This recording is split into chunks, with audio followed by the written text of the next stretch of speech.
I will now call to order the study session meeting of August 16th, 2021. Members of the public are invited to attend in-person council meetings in council chambers on the lower level of City Hall. Public access to tonight's meeting is also available on the Local Government Access Channel 8 for Comcast subscribers, on the city's YouTube channel online, and by telephone using the call-in numbers posted on the meeting agenda. Joanna, will you call the roll, please? Mayor Leidy. Here. Mayor Pro Tem Wilford. Councilmember Witkovich. Here. Councilmember Peterson. Here. Councilmember Downing. Here. Councilmember Brown will be absent. Councilmember Goff. Here. Councilmember Duran Mullica may be late. Councilmember Lukman Hiramasa. Here. Thank you. Okay, we have two items tonight for our study session meeting. The first one, School Resource Officer IGA and Data Collection Pilot Project. So we have Deputy Police Chief Randall Darlin is here to present an overview of our SRO program.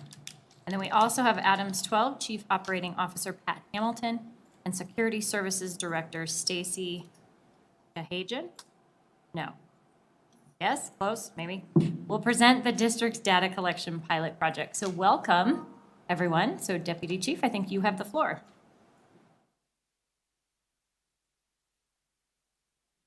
Good evening, council members.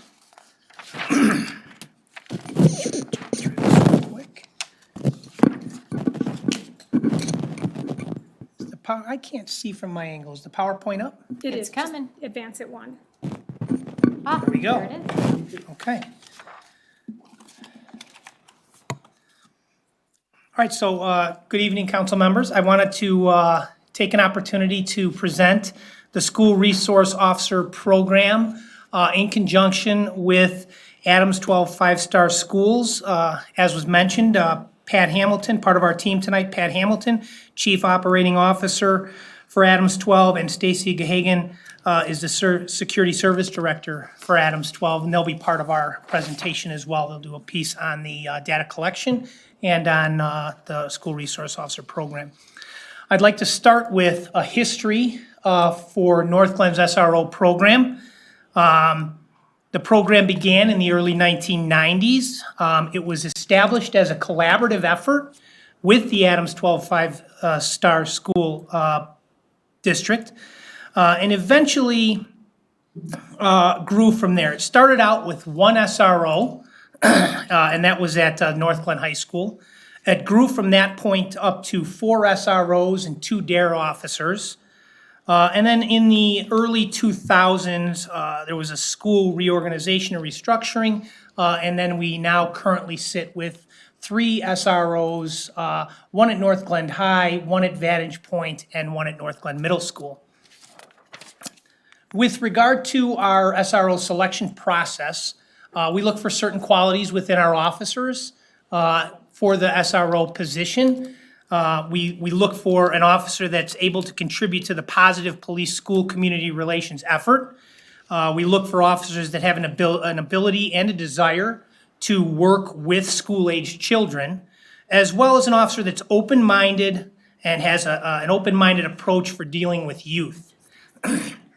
When we're reviewing those officers, we look for officers that have demonstrated patience, hard work, dedication, kind of a teaching and coaching technique in their history, and good communication skills and creativity. As we go through the process itself, we've established qualifications of a 3-year level 1 certified peace officer, completion of any probationary period that the Northglenn Police Department has put on that officer. The officer needs to be in good standing, basically meaning that they have nothing concerning in their background that would make them not really applicable or the right pick for an SRO position. And then a minimum proficiency rating on their last performance evaluation. When we look to the process itself, the officers apply for this position. We will, try to encourage many officers to put their application into the process, but this is a self-driven type of a position. The officers apply for this position. There's an oral board with the Northglenn Police Department and Adams 12. It's a cooperative effort for that oral board. We look at the officers' performance reviews over their career, and then we look to ensure that there's no internal affairs investigations or reviews of their history that would cause us concern with them working inside a school or with young children. As we look at the IGA program and the goals itself, we really look to focus on a jointly developed SRO program with the Adams 12 five-star school district. We look to develop a positive relationship between students and the police department through a school-based approach to what we're doing within the schools. It really focuses on addressing the problems of juvenile delinquency, alcohol and drug abuse, gang involvement, and we work on those in a manner that tries to produce a proactive and positive manner and interface with the students and the student bodies within the schools. With regard to the SRO training and certification, our SROs have extensive training. They go through basic SRO certification, which is a 40-hour course. That's a one-time certification. They go through advanced SRO certification, which is another separate 40-hour course, and that's also a one-time certification. And then we have crisis intervention training, 40 hours, another 1 week of training. All of our SROs are crisis intervention trained, and two of our SROs are actually CIT training officers. We work to make sure that all of our SROs, and currently that is the circumstance, are NASRO trained. NASRO is the National Association for School Resource Officers. It's the gold standard. It's what nationwide has established for best practices for school resource officers across the country. And we work to get our officers CASRO certified as well, which is the Colorado Association of School Resource Officers. That's a 24-hour course that's offered on an annual basis. And then the National School Safety Symposium is a reoccurring training that we send our officers to where they, have a little bit of leeway in the courses that they pick and identify different trainings that may help them within their individual school and capacity within their process. And then that NASRO certification, as you look what NASRO really does, it starts out with school law, which is an update on case laws affecting SRO and student interactions. It includes a rethink, reward, and reconnect process. And this was a coursework that basically provides a perspective of students and the ultimate goal of serving the students, connecting and providing that teamwork atmosphere between the resource officers and the faculty and staff within the schools. It provides critical mindset, which is really a mindset for the officers to really go after what is best practice for student protective measures, and a mindset of officers when providing best performance during critical incidents. So it's kind of a look at that critical incident that could occur in a school. How do we manage that, and what are best practices across the country? And what kind of mindset does it take an officer to get through those circumstances in a effective and efficient way and produce the best results for a school? Crisis within a crisis is, it's really a long-term impact on mental health following a critical incident or following COVID-19. That's what that focus was on. It was on the long-term mental health of the students and the staff within the schools. And then a strategic fit of the SRO with police educators and the community. And this program really was focused on finding the right personnel to be the SROs within the schools. It's a collaborative effort between ourselves and the schools, and it really focuses on, what's the response to incidents of misbehavior and crimes, and then for our officers, it really gives them a look at factors to consider when and before making an arrest. If an arrest is necessary, what factors do we want to consider before we make an arrest? And are there other means that we can utilize to bring the incident to a successful conclusion that doesn't involve arrest? And then, of course, it touches on school violence preparedness, preventing school shootings, and dealing with the aftermath of a critical incident within the schools.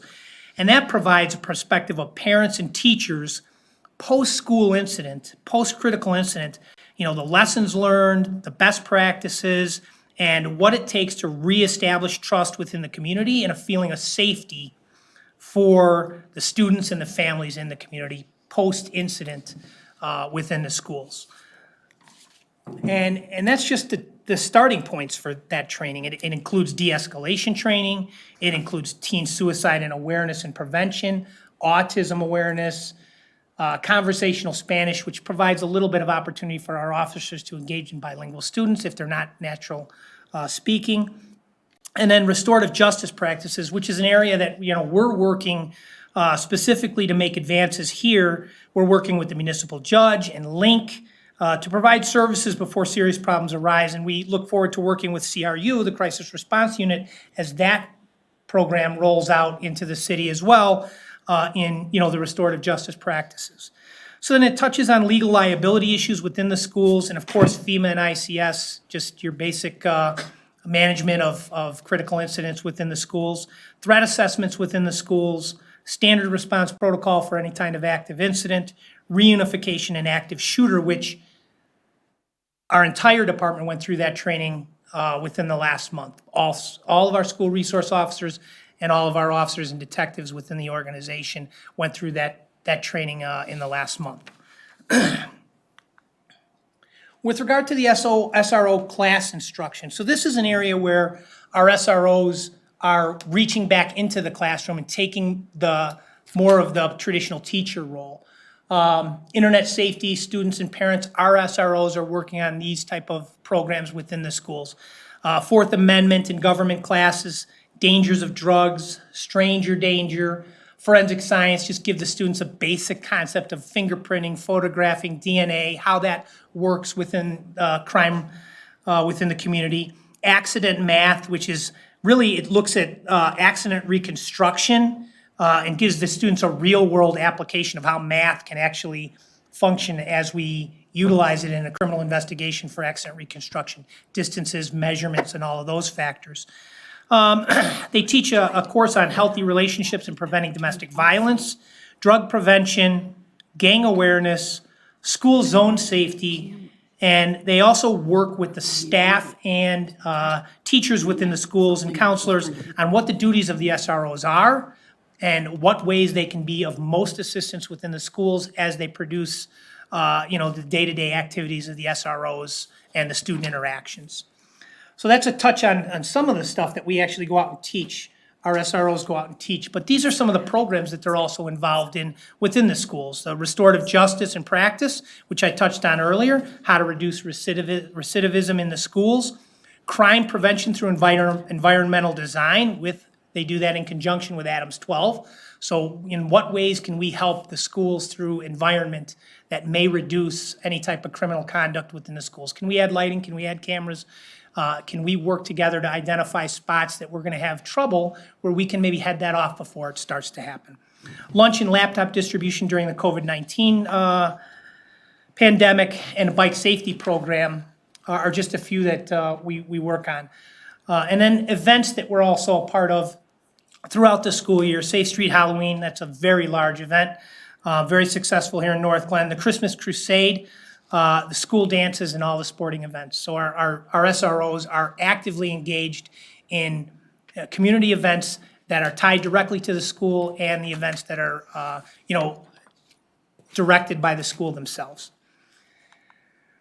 With that update on the SROs themselves, I wanted to touch on the IGA update. There are a few changes to this year's IGA, and I'll go over those now. There's a reduction in the IGA for this year of $23,963, which would be paid by Adams 12 in the overall salary.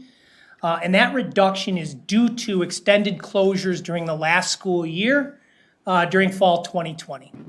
So that reduction in pay for this calendar year would go into effect under this IGA. Additionally, Adams 12 will now pay for all of the overtime for district school-related activities. The prior IGA had a cap. This IGA that cap was removed, and if there's overtime associated with a school event, they'll pay that overtime as long as it's related to a district school activity. And then some language in the extended school closure portion of the IGA just prorates the daily rate change from a combined 3 SRO rate to an average daily rate of $166.05 assigned to each SRO. And the reason for that change was really focused on, we do not know exactly what could cause an extended school closure, or if it would be at all schools or one school, or what the circumstances might be.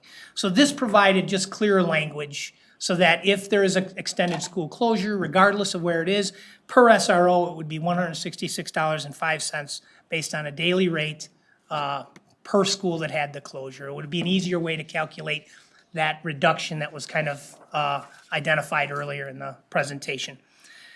And then the data collection process. My team will get a little more in depth on the data collection process, but I'll touch on it. From January to May of 2021, the data collection process began, and we entered an MOU for that data collection, sharing reference to the school resource officers, both reactive and proactive contacts. And what the process was about was identifying a more accurate report of contacts occurring in the Northglenn schools. Adams 12 collects this data. They do the analyzation of that data, and they do it for each municipality where Adams 12 schools are located. When we look at Adams 12 by municipality, this is essentially the percentage of students in Adams 12 by each municipality within their jurisdiction. So Adams County, 3.86% of the student body comes out of Adams County, 18.44% comes out of Broomfield, 1.28 out of Federal Heights. Northglenn accounts for 21.93% of the student body in Adams 12 schools. We're the second highest behind Thornton with 41% and Westminster with just over 13%. When you look at the demographics for those comparisons, Adams 12 5-star school demographic data provides that about a little over 56% of the students are Hispanic in ethnicity, just under 32% are white, 4.5% Asian, multi-race of 4.18%, African Americans at 1.79%, and Native Americans, Pacific Islanders rolling out another percent within Adams 12 schools. As a comparison to the census data for Northglenn, 35.3% of Northglenn identified as Hispanic or Latino, 57.4% white alone, 2.6% Asian, 4.8% 2 or more races, 2.1% Black or African American, and another 1.1% between American Indian and Alaskan Native, and a 0.2% Native Hawaiian or other Pacific Islander. When we look at the demographics of the schools themselves, it breaks down into about 46.8% female and 53.13% male within the school districts. When we look at reactive and proactive contacts within the schools, and this is the way the categories break down, so I can give you a little bit more information. Investigations and summons and tickets, those are the categories that break into reactive contacts within the schools. And then as far as SRO proactive contacts, there are 4 categories: crisis intervention, informal counseling, mentoring, and social welfare. For the reactive contacts, and again, this is just looking at January through May, the end of last school year, we had 2 reactive contacts. We had 1 investigation and 1 summons and ticket. As it broke down by gender, 1 male was part of an investigation and 1 female was part of a summons or ticket. When we look at the proactive contacts, for each category, there were a number of contacts in each category. For crisis intervention, there were a total of 10. 2 females, 7 males, 1 unidentified individual, and the ethnicity was white, Hispanic, and Asian, and 1 undefined. 10 crisis interventions, 17 informal counseling circumstances where officers provided informal counseling to students. That broke down to 13 male, 3 female, 1 undefined, and again, across ethnicities, 5 white, 10 Hispanic, 1 African American, and 1 undefined. When we broke into the mentoring and social welfare, mentoring was the bulk of the positive or SRO proactive contacts. There were 65 mentoring circumstances where officers were able to mentor students in a positive way.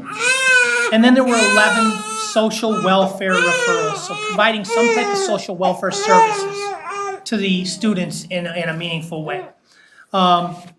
With that, I am going to ask if there are any questions particular related to that portion of the presentation before I invite our teammates up here to go through the rest of their presentation. Councilmember Goff. Yeah, I was quickly having some technical difficulties here. The question I had was, it's an extensive amount of training, so very impressive. And I like that it's including some Spanish. But what I'm wondering is, are there any resources for students who don't speak either English or Spanish? Maybe, I don't know, if the school district gives them some explanation of what an SRO is or something like that. I'm just curious about that part.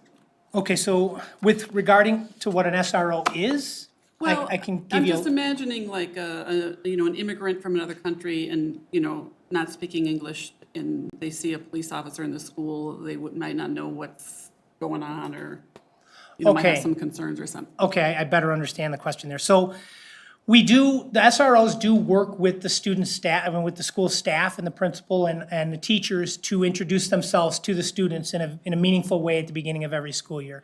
So they work to identify themselves, what their role is, and how they can assist the students early on in the school year at each of their schools. So that aspect is taken into effect. I don't know that there's a formalized process that, would get out to every single student, that the school may have a better answer for you on that. With regard to language barriers, obviously our officers have access to translation services, and we can work with a student or a family to provide translation services, so we can clearly identify and clearly communicate with the students. But we would also work hand in hand with the school on that as well. So if the school had resources for that, we would work with the school resources as well. Our officers would work with that type of a condition so that they could make sure that there is meaningful communication with any student that, comes in and is unfamiliar with the circumstances or unfamiliar with why an officer might be in the schools. Okay, well, thank you. Mayor Pro Tem Wilford. Thank you, Madam Mayor. Good to see you, Deputy Chief Darling, and I apologize for being late this evening. We had back to school nights, so we were there. I figured, it would be okay to show up a few minutes later, or our Adams 12 folks would completely understand. So question about some of this data here. Is all of this data from 2020?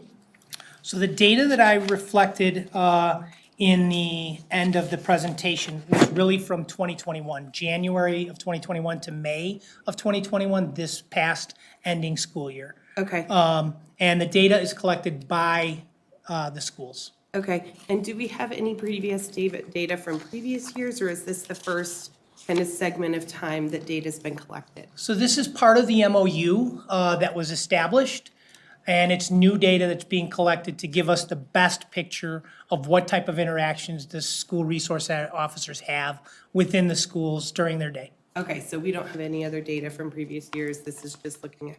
Correct. This is looking forward. Okay, I just wanted to make sure that I understood that. And then could you just explain a little bit more about what informal counseling means? I didn't see any notes about counseling training included in what the SROs go through, so I'm just curious a little bit more about what that means. Yeah, so I'll touch on what our officers are doing, and I'll let the school board touch on that, because those categories are really designed in conjunction with the school board, and they're the ones managing and monitoring them. But the informal counseling is when a student comes to an SRO with an issue, and they work either with the school or provide independent counseling to the students on. It can be any number of things. It could be conflict with students that are in a fight. I can tell you a lot of our SROs deal with social media issues, and how do you deal with social media issues? Because it's just tremendously prevalent within the schools, right? Bullying type of incidents. It's a lot of informal counseling in a way that is someone to reach out to, someone to talk to, someone that can help them, guide them to whatever resources they need if it's beyond the SRO capabilities, and then to work hand in hand with the school if the question in hand or the counseling in hand is more needful than the officer can provide to the student.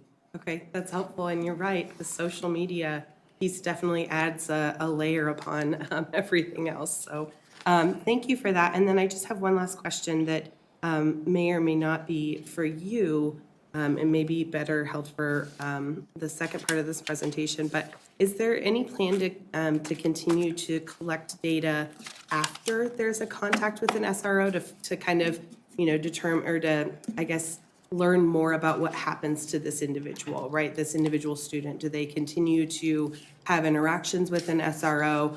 Are they, further introduced to the criminal justice system? Are, behaviors escalating? Is there any plans to do any of that? So we'll work with the schools on what that might look like. So if there's an arrest or a ticket or summons, obviously there's more interaction with the criminal justice system, right? That's just part of the process, right? When there's informal counseling and other services offered to the students, what that follow-up might look like is going to be something that the schools and the SROs work on to identify, and then what meaningful information can be delved out of additional data. Okay, I think what I'm getting at is I always hear about the school to prison pipeline, right? I'm sure this is something that you're familiar with as well, and I'm just trying to understand what that looks like here in Northglenn and what that looks like in Adams 12. Sure. And from the SRO perspective, we want to try to keep out of any type of interaction with an SRO. We want to minimize criminal justice involvement, right? If we can provide services that will keep it out of the criminal justice environment, restorative justice processes, mentoring, coaching, any other type of procedure that would keep it out of an arrest or a ticket summons type situation, of course, we'd like to do that. We work with the schools to try to formulate what that plan looks like. Of course, there are circumstances that are going to mandate sometimes some type of criminal justice involvement. We try to minimize those. We work with the school to minimize those. And then the follow-up on those is clear because there's criminal justice involvement with the student, and we would work through that process. Great. Thank you so much. So I had a couple of quick questions. Sure. I love data, but a couple things I noticed. Do we have safe to tell data for that time period? Safe to tell data. I'm not perfectly understanding the question. So safe to tell is a program. Do you have any, Pat, do you have any safe to tell data? I can help with that real quick. So Okay. I would imagine you want me to be on microphone for my response. So Sure. we absolutely can get the safe to tell data for that time period. It's not something that we've included in this report, but Okay. safe to tell does provide us all the breakdown in our data and all the types of calls they get, and we can look at that by month, by quarter. So it's just a matter of us going into the back side of that system and looking at that data. So available if you'd like to see it. Well, and I guess I was wondering, as it relates to the SRO's role and what their involvement is in, I would assume that some of those are responded to by SROs, or is that not the case? No, I think that's a very fair assumption. Okay. That's because some of those tips are, we might have some tips that are cyberbullying. We might have some tips that are threats of an act of violence. You might have some tips that are about a big party that's going to happen that weekend, where there's going to be maybe illegal consumption of alcohol or drugs. So those are all examples where you might lead up to a spot where you would have a school resource officer involved, definitely for any kind of act of violence or something like that. But then you have other things around, trying to think of an example, Stacy, of a safe to tell reporting structure that might not involve an SRO. One could be, maybe it's a tip against the school itself, a school complaint or something like that, that would not involve an SRO.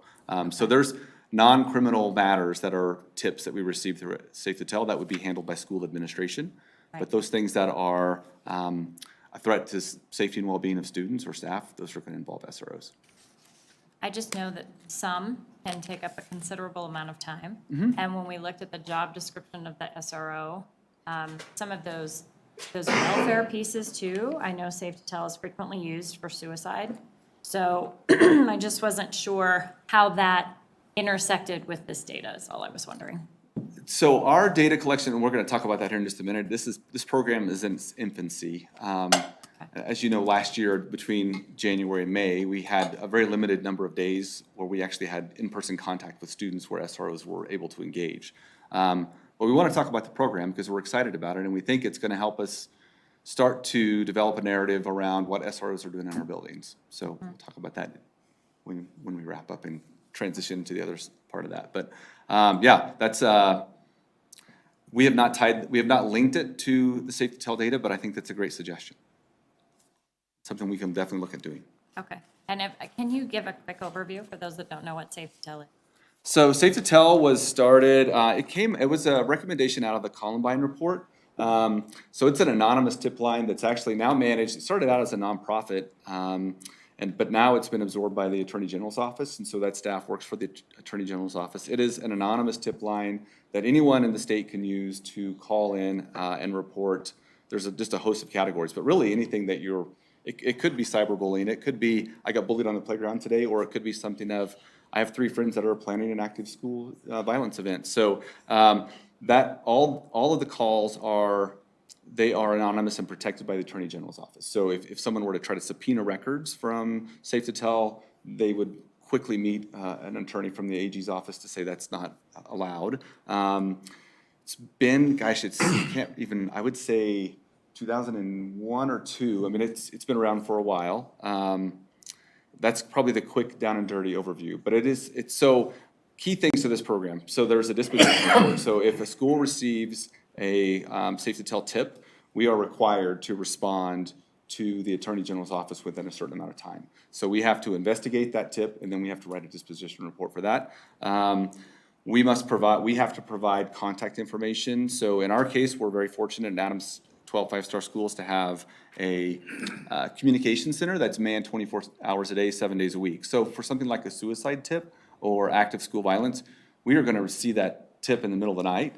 And that is, by the way, suicide tip is a great example of when we would have an SRO involved. We'll call the SRO at 2 in the morning and say we have this issue because most likely, and in most cases, the SRO knows our student. And we need that connection in that space.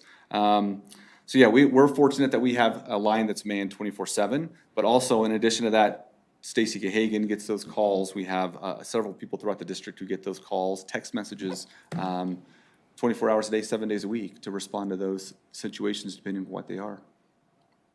Yeah. And from the other side, people should use it. It's a very solid program. Absolutely. We do want kids and parents to know it's out there. Yeah, absolutely. We do receive calls from parents. I sometimes wonder if parents know that it's a program that's available to them, and also from staff. I mean, staff members are welcome to use that anonymous tip line as well. Thank you. And my second question, I don't want it to come out too harsh, but it's kind of a blunt question. How come the SROs aren't here tonight? I didn't ask them to be here. Okay. If I would have known that would have been liked, I would have absolutely brought them. Yeah. The SROs are fully committed to the position. They're willing to answer their phones 24/7. So it certainly wasn't out of a lack of commitment to them. It was an oversight by me not to invite them to this. And I'm glad you said that, because I have spoken with them and they are 100%, probably 125 at least % committed to the role. Yes. As I was thinking through some of the questions and wonderings, I kept thinking, oh, I want to ask that officer what that experience would be like. So, because sometimes some of those personal stories Sure. of how they connect can really, add to the data, so. And just on that point, Officer Festi and Officer Skatum, they both went through Northglenn High School. They're both local kids who, have been part of the school system in Northglenn their entire lives. So, they're absolutely fully committed to this, and their not being here is no sign of anything other than me not asking them to be here. It may be nice sometime, not so much because I know council members get an opportunity to interact with them, but to have the next time this is the topic, have them here as part of a public-facing discussion. Sure. So, yeah, question. They're awesome. Yeah, Thanks. very dedicated officers with, truly the best interest of the kids at heart, no question. Thanks. That's all. I don't see any more questions. All right, at that point then, I will turn it over to our team, Pat Hamilton and Stacy Gahagan. All right, so I'll start us off, but Stacy's gonna do the heavy lifting with the slides. So I just wanna come and talk to you about the pilot program. So I too am a lover of data. And then I think it's important, once we have the data, that what are we gonna do with the data? And so we started talking about this last summer. We met with every city manager and every chief of police that we have in Adams 12 five-star schools. And we talked about this need to start to collect the data. We certainly hear the narrative that's out in the community and understand that and have our concerns as well. We don't want to create a situation or an environment where students are uncomfortable or staff are uncomfortable because we have a uniformed officer in our schools. But we also want to make sure that we hear everyone's voice. And we also need to understand what our SROs are doing inside of our buildings. And so the thing that we found as we looked around is we have requirements for reporting certain types of things back to the state. The proactive stuff that we're talking about tonight it's not those things. Informal counseling, mentoring, those are not mandatory reporting requirements, and so we weren't collecting that data. So we started this with a conversation, and it was a conversation that was well received by our police departments as well as our city managers. And then we followed that up with meetings with SROs and SRO command staff to talk about this is what we want to do. And the reason that we want to do it is so we can have a better understanding of what's going on. In addition to that, we also told our city leaders and chiefs of police at that time that in addition to the data that we wanted to start collecting from inside our schools, that we also were going to include this in our culture and climate surveys that we were going to put out in January, which we did. So we use a service called Panorama. It's a national survey company, and we elected to have 3 SRO questions that you'll see reflected in the data tonight that we ask students, staff, and parents about their overall feelings around SRO programs in our buildings. We think that's important data to collect. Since this conversation has started, we talked about we've had some opportunities to start the data collection to see how it's going to work. And we have encountered some issues. One of the things is that we don't define informal counseling and mentoring and some of those programs that are proactive that are not defined by a legal statute. We define them differently. So we are going to have to work with all the departments to get a meaningful definition of each one of those categories so we can agree what we're reporting and make good data, have good data. We are fortunate that the Attorney General's office has offered to help us with defining some of that data. We're also very fortunate that we've had Jefferson County Public Schools, Cherry Creek School District, and Littleton Public Schools are interested in this program and have agreed to join the effort to start to try to collect the data, to agree on defining what this proactive type of student contact is, and to start to better understand if there is something negative that's occurring as a result of having SROs in our building. We want to know what that is and how do we correct that. So that is the pilot program in a nutshell. Stacy's going to talk about the data that we've collected thus far. I just want to be clear that it was our first attempt, and it's going to get better. And I think we're on the right path. I'm convinced we're on the right path because it's already starting to tell us a story. And that's what we want to be able to really work through. And then once we have the story, we want to take that data and bring it back to you and say, here's the adjustments either in training or response or something like that we're going to make as a result of the data that we're seeing. So that's the intent, is to learn more and then respond and react to that and make sure that we have great SRO programs in our schools. So with that, I'm going to turn it, I'll ask if you have any questions real quick, and then I'm going to turn it over to Stacy. Okay. Thanks again for your time. We really appreciate it. Good evening, everyone. So I want to just run through some of the information that's in our section has already been discussed. So I'm just going to glance over some pieces, and I just want to really focus in on some of the data and what the data revealed. Okay, so I'm assuming that most of you have seen the IGA. and understand the language that's built into that IGA. Really what we are focused on in our IGA is several goals. Mainly it's around building positive relationships with our kids. Yes, we have an expectation that our school resource officers are going to be there to address any issues around a drug awareness or drug paraphernalia or fights or things of that nature. We want to make sure that we're keeping a safe school. But the majority of the work that we're finding in the data that has been revealed is that the work that they're doing is proactive. And so even though they may encounter, let's say, a disagreement between two students, and it hasn't gone physical, but yet there's issues, the SROs work closely with our counselors to try to work around how we can provide services to that student or students so that they don't have to go down a punitive way, right? That we can keep them out of the courts, we can keep them out of various services, and really just provide, trying to get to the reason, the why behind their acting out this way. Why are we looking at drugs? Why did you steal? An example of that is we had a theft, and a student was stealing food from the cafeteria. And when the SRO pulled him aside and said, "Why are you doing this?" He said, "There's no food in the house. My mom is sick, my dad lost his job, I'm hungry," right? How do you attach a punitive response to that? It's really around, okay, how can we come together as a community and really do some problem solving? So when you're looking at the proactive data, you're going to see that that's the majority of the work. That's not to say that that's all starts out in a proactive lens. It may start out in a reactive, they're responding to something that's occurring, but then they turn it around and it becomes more proactive.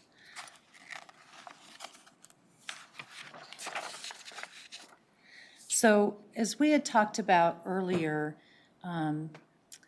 last year when we had met with the chiefs, we met with city managers, we had a lot of dialogue about what was working really well with the SRO program and then what are areas that we could really improve on.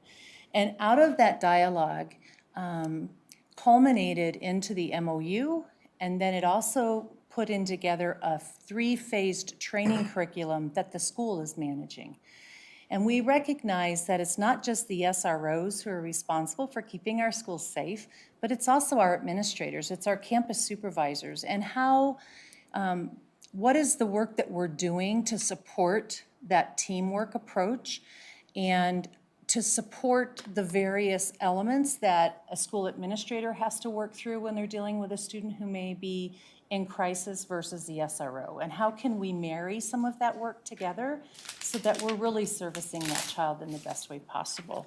So that's some of the dialogue that came out of that particular meeting, and then from that we did the MOU. So the MOU was really to identify, as Pat alluded to, the proactive work. So we all recognize there is a narrative out there right now that there's a school-to-prison pipeline, that that students are afraid of our SROs, that there's a disproportionate amount of students of colors who are being impacted by our SROs.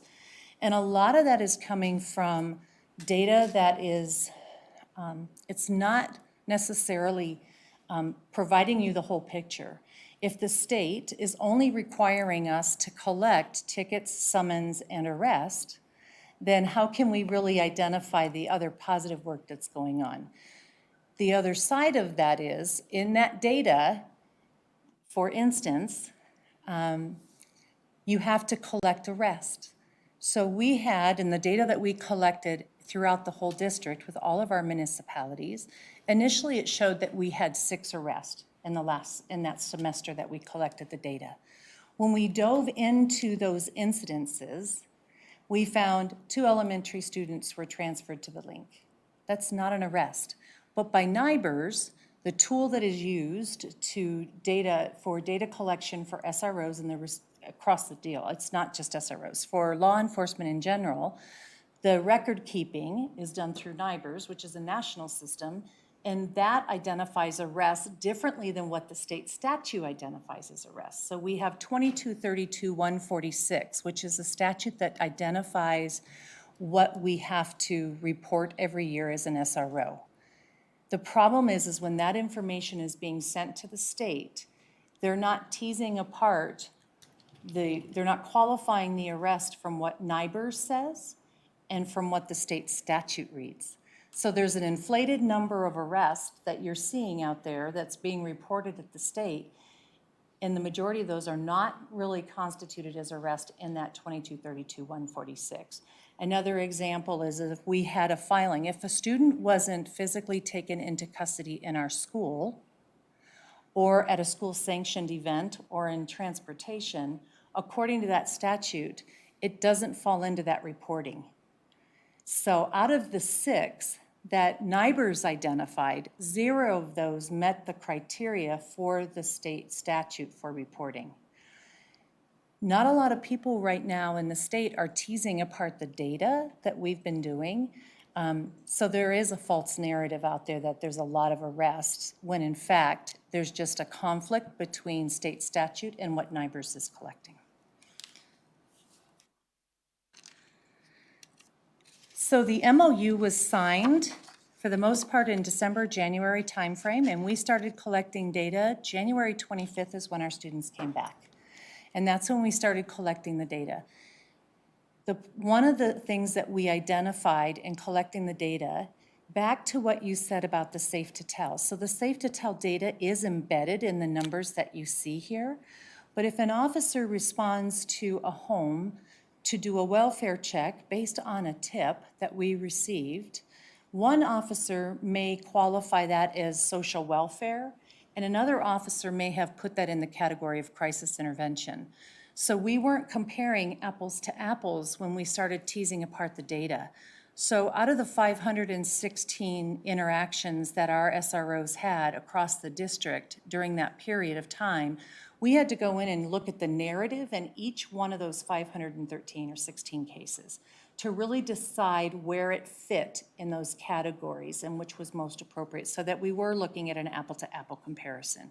So out of that, we pulled together my counterparts, Jeffco, Cherry Creek, Inglewood. We came together and we started building out the definitions around the proactive work that you've talked about. We also met last week. We had a 3-day training with all of our SROs. On Monday, the training also involved all of our administrators. So our principals, our deans, and our assistant principals were partnered with our SROs and our campus supervisors in an 8-hour training.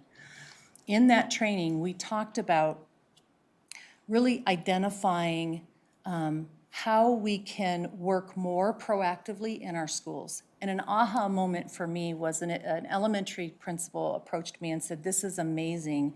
I never realized all the other benefits that there is to having an SRO in our school. And there's so many other ways that we can engage our SROs that has nothing to do with being reactive." And so to me, that was a big win, right? Because it's really about recognizing the strengths that our SRO program brings to the table and how we can all support our students more efficiently and effectively. And that's a lot of what this training was about last week. So we talked about the definitions.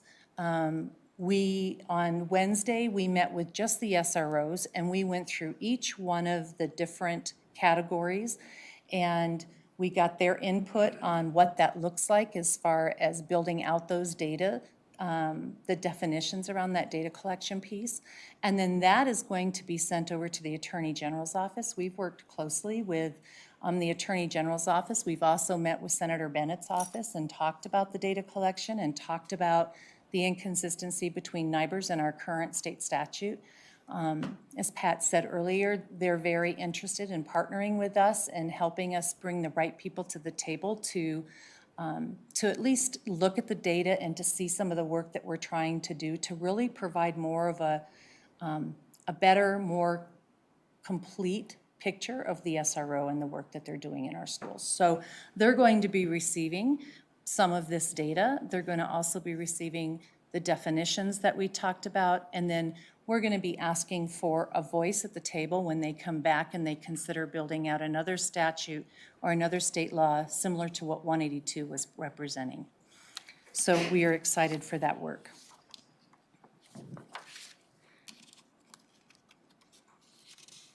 Okay. So we were able to collect data from all of our municipalities with the exception of Adams County Sheriff. We currently do not have set SROs that are working in our buildings. They support some of our schools. We have 3 elementary schools that they support. So they didn't have the data collection piece to add to this particular report that we've been working through. And then Federal Heights, they just have the elementary school, and there were no contacts during that time to be reported. So the rest of the data that we have is based on the other municipalities that we have IGAs with.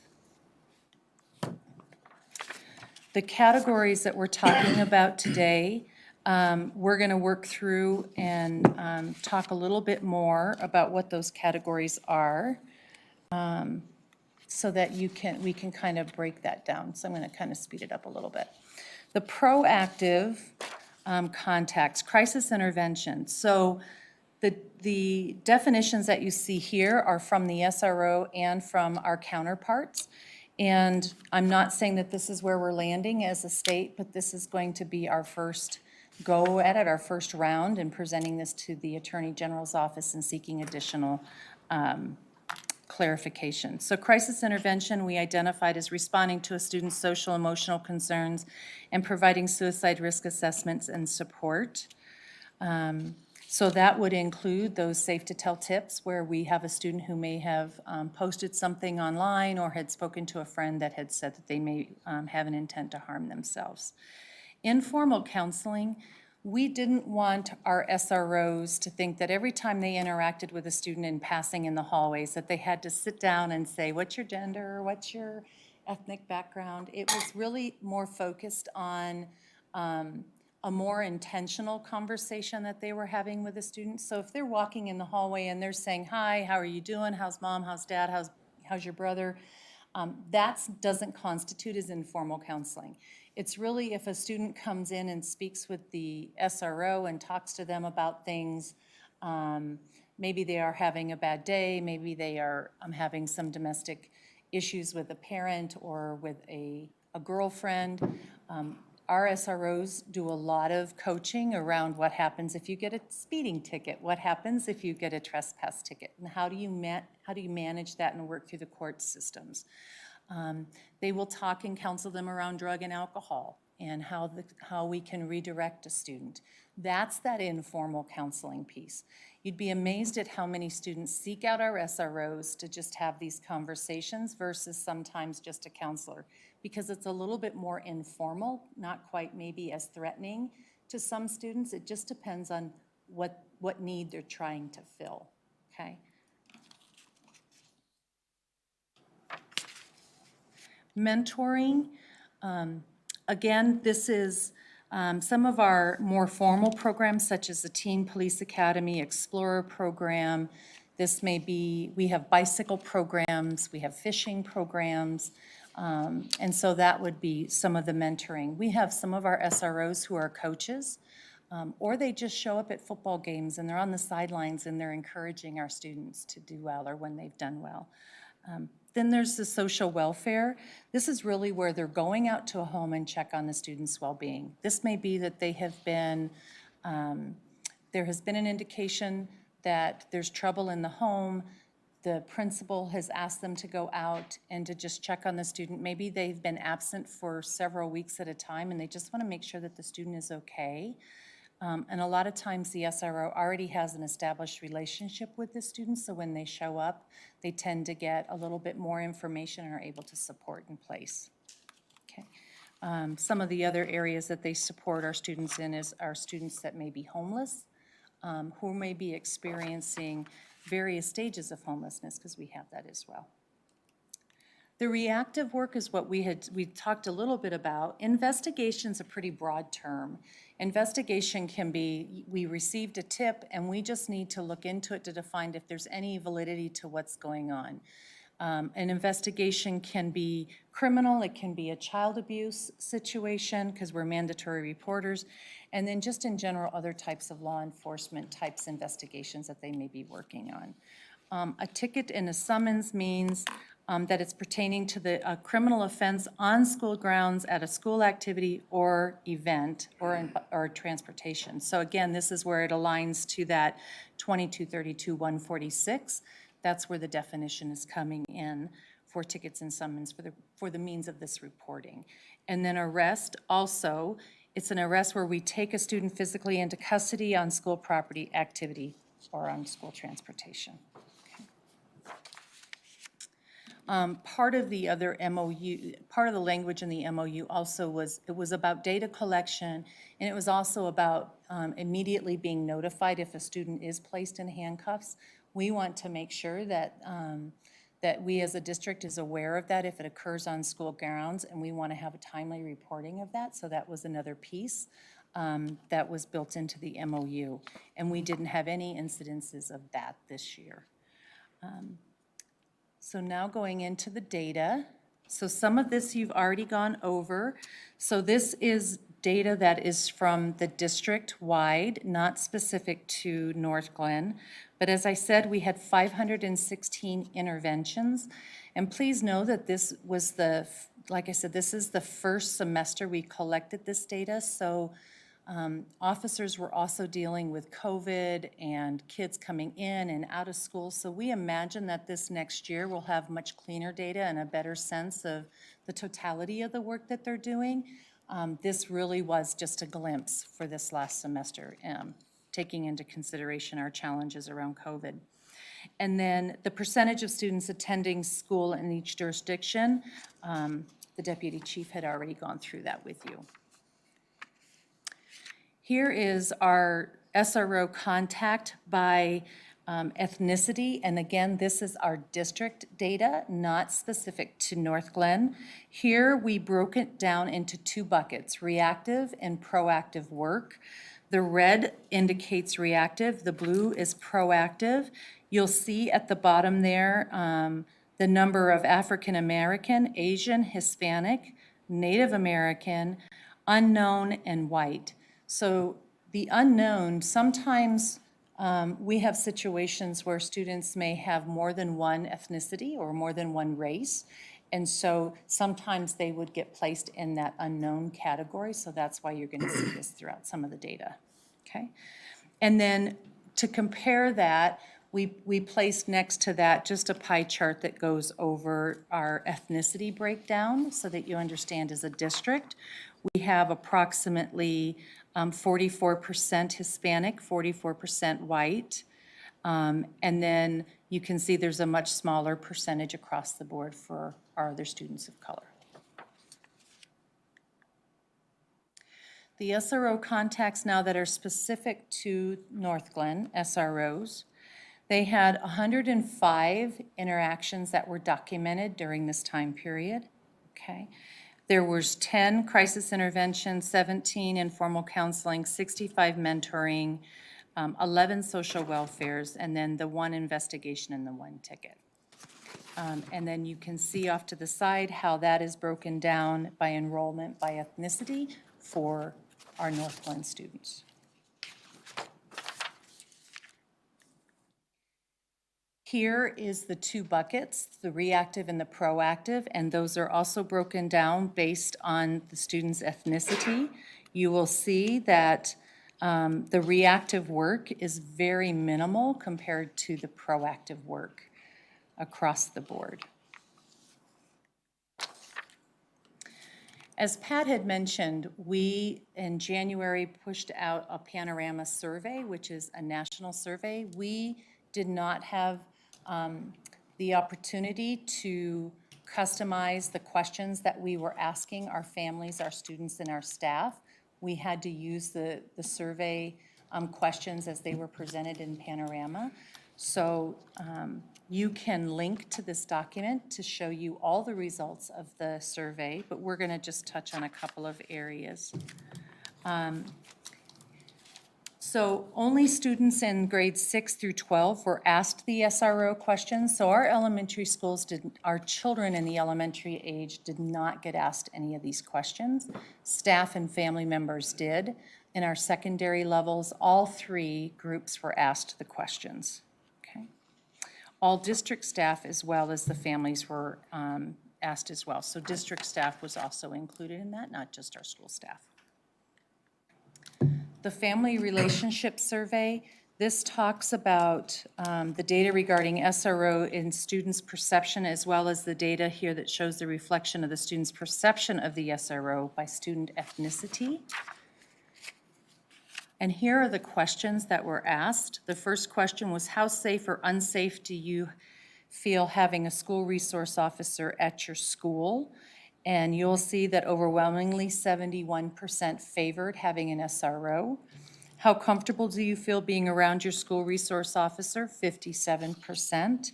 How helpful is it to have a school resource officer in your school? 54%. And then how positive or negative has your experience been with your school resource officer? And it was a favorability of 80%. This chart shows you the breakdown of all the respondents. We received 11,889 responses. Of those responses, we had American Indian and Alaskan Native, 65, Asian, 711, Black and African Americans, 222, Hispanic or Latino, 4,631 responded, Native Hawaiian or other Pacific Islanders, 13, white, 5,885, and 2 or more races, 346, and then null was 14. So you can see off to the side the category that identifies how they responded favorably, and all of those are over the 50%. Teachers and staff. The survey that we had for teachers and staff, we had 2,471 responses. Of those responses, 63% were in favor. The questions were, how important is it to have a school resource officer in your building? And how does the presence of a school resource officer affect the overall climate of your building? And you can see, again, those are over that 50% mark. The family survey, we had 5,700 responses. 77% of those were favorable. How does the school presence and this of police and school resource officers affect overall climate in your child's school? 80%. How important is it to have a police school resource officer in your child's school? 61%. How positive or negative have your child's experience been with police school resource officers on campus? 78%. And then lastly, how comfortable does your child feel around police school resource officers on campus? And it was 89%. The data that represented the next slide reflects the survey responses for secondary schools. So these are students in our middle and high school.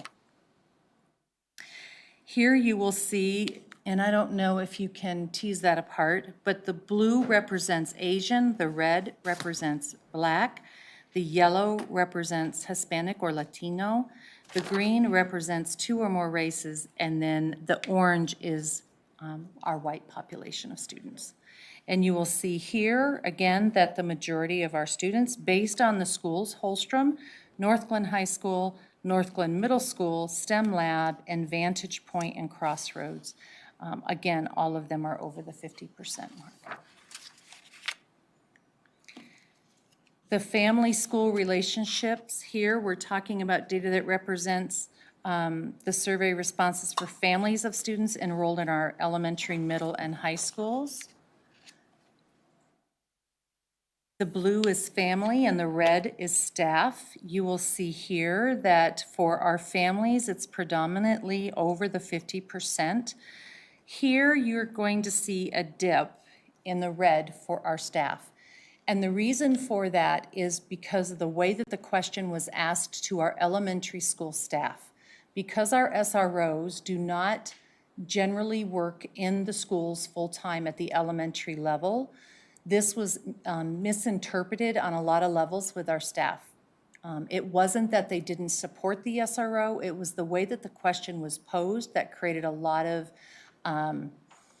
questions around it, and that's why it came down in the rating. So our challenge is that we had no input on how these questions or what these questions were going to be asked to our staff or students or our families, and this happened to, just because of the nature of our elementary schools and not interacting with our school resource officers on a regular basis, it skewed the data. Okay, just moving forward, we do have a strategic training plan that we're going to continue to move forward with our SROs. Every year, we do a 3 to 5 day training with all of our SROs. This year, we did 3 days. And then we have training built out for every month in the upcoming months to work with our administrators, to work with our campus supervisors on topics such as gang awareness, drug awareness, suspicious activity, things that our SROs can help build that culture around safety in the schools and working in partnership with campus supervisors and administrators. We are also working with our student engagement initiative and working to try to build out a response tool so that our SROs and our administrators really understand more clearly the role of the SRO and that it's not punitive in nature.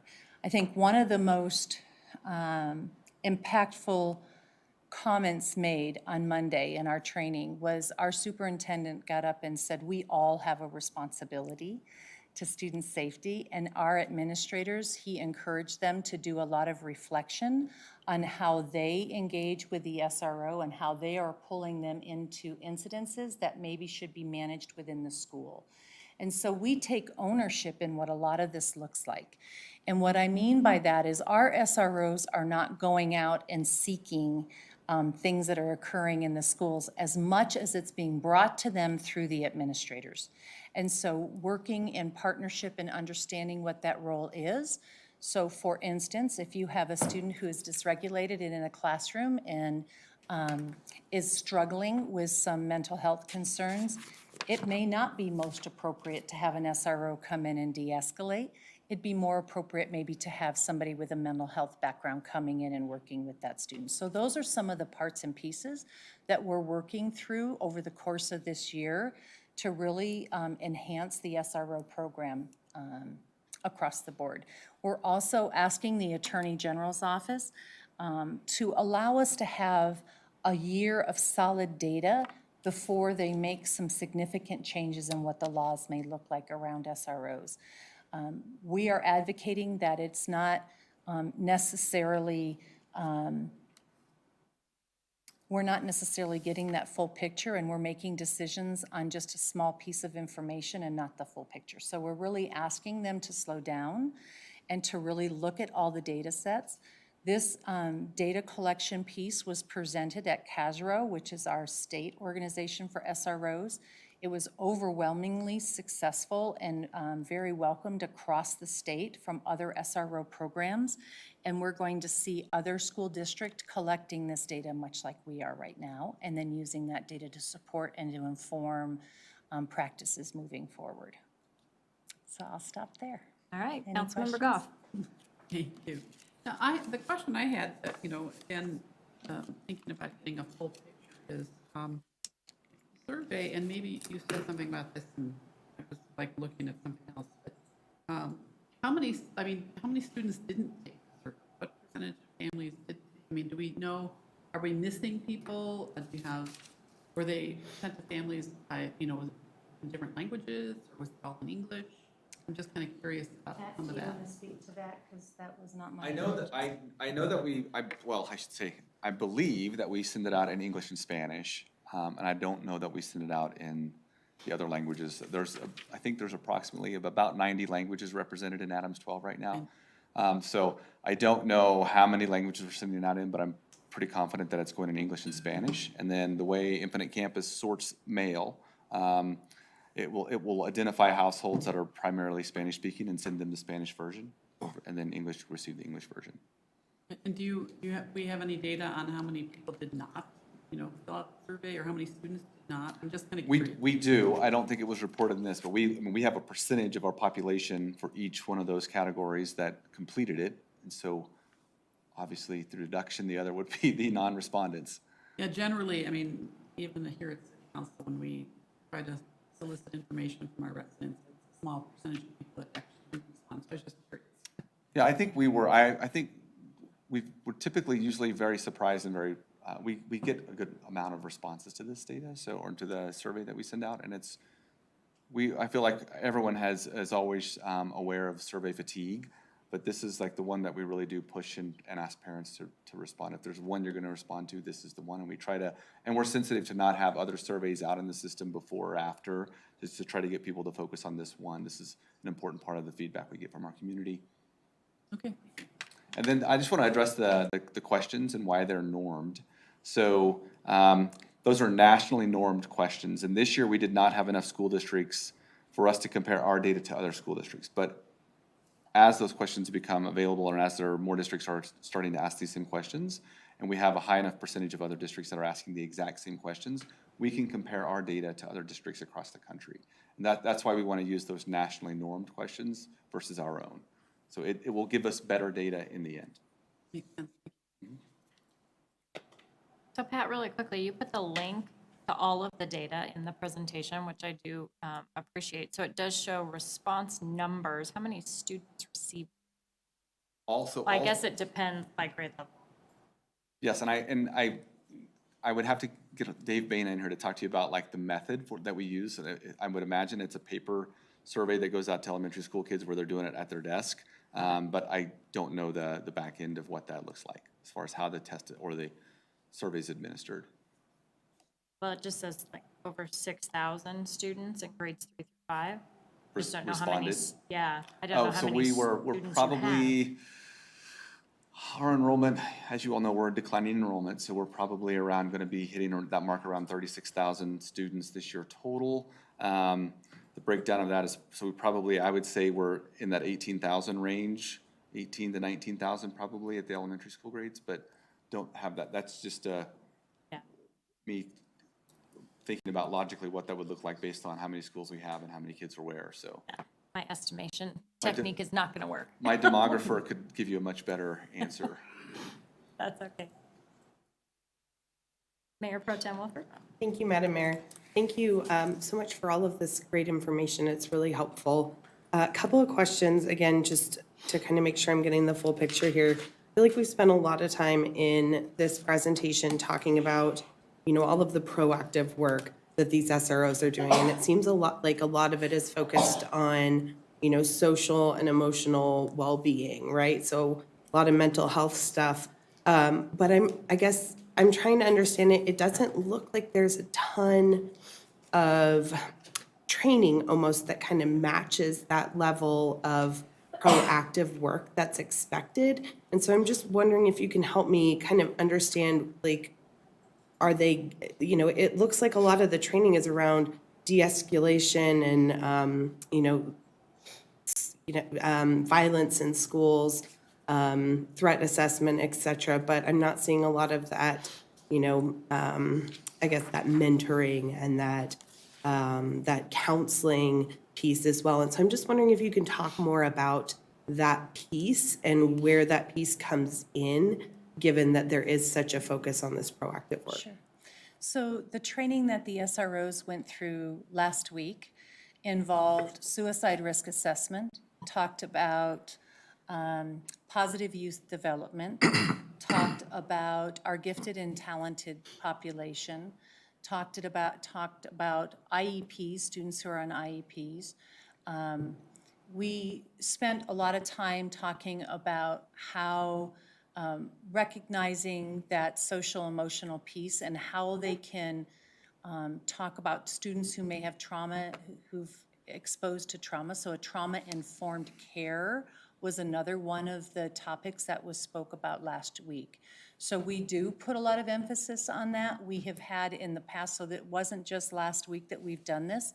Every year, there has been a mental health component or a focus on social emotional well-being in our students in that week-long training. And then it's not uncommon for us, if we weren't in a COVID time period, where we also bring in our campus supervisors, our SROs, to work with our mental health team and do training throughout the course of the year.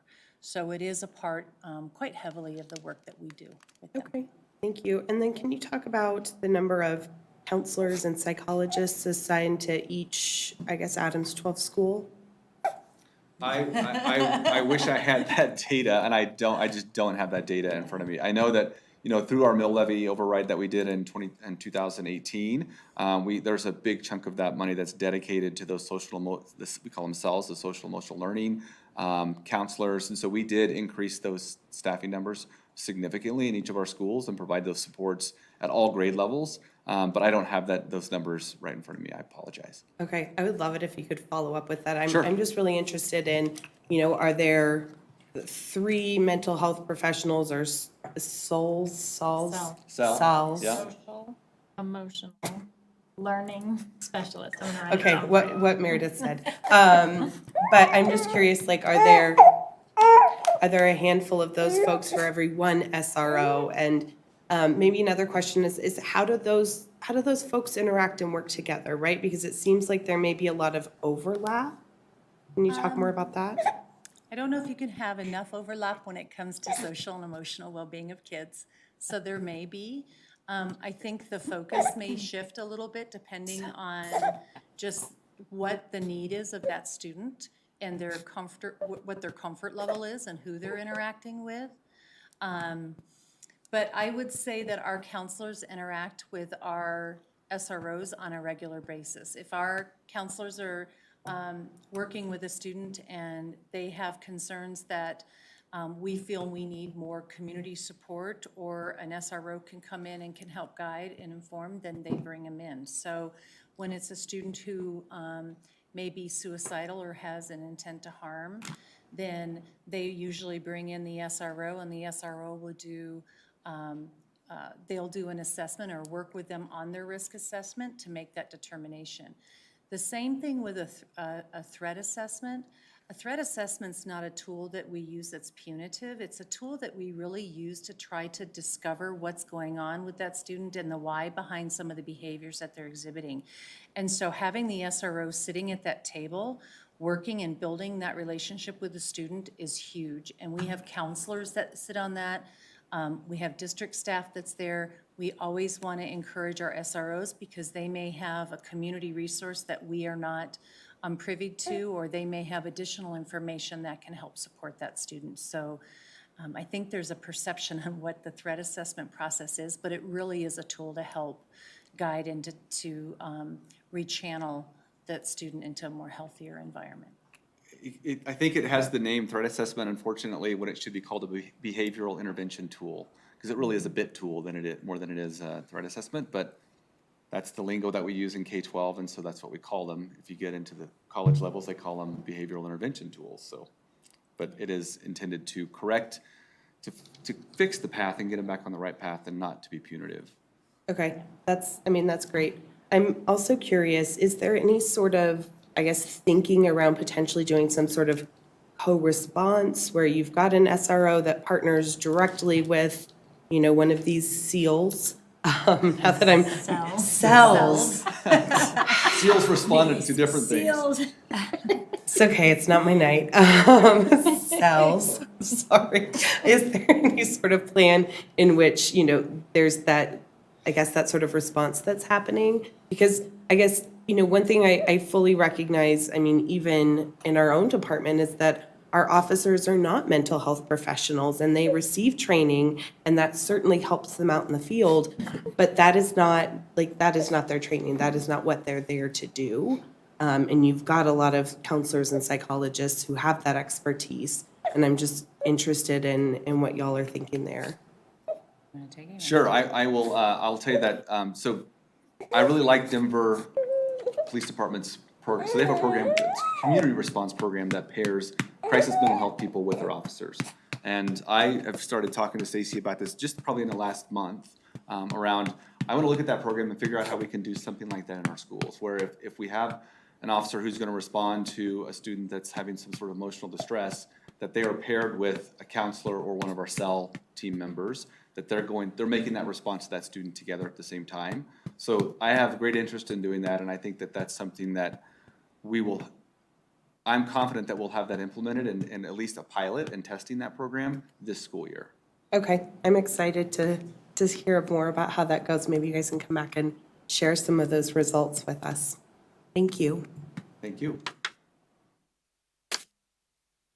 I have my list. You ready? Coming at you, all my Post-it notes. Yeah, and I can answer a little bit for that. I was just gonna tell Mayor Pro Tem, my kids have utilized all of them. They're all amazing mental health providers at the high schools and middle schools, especially. So they do work very collaboratively together.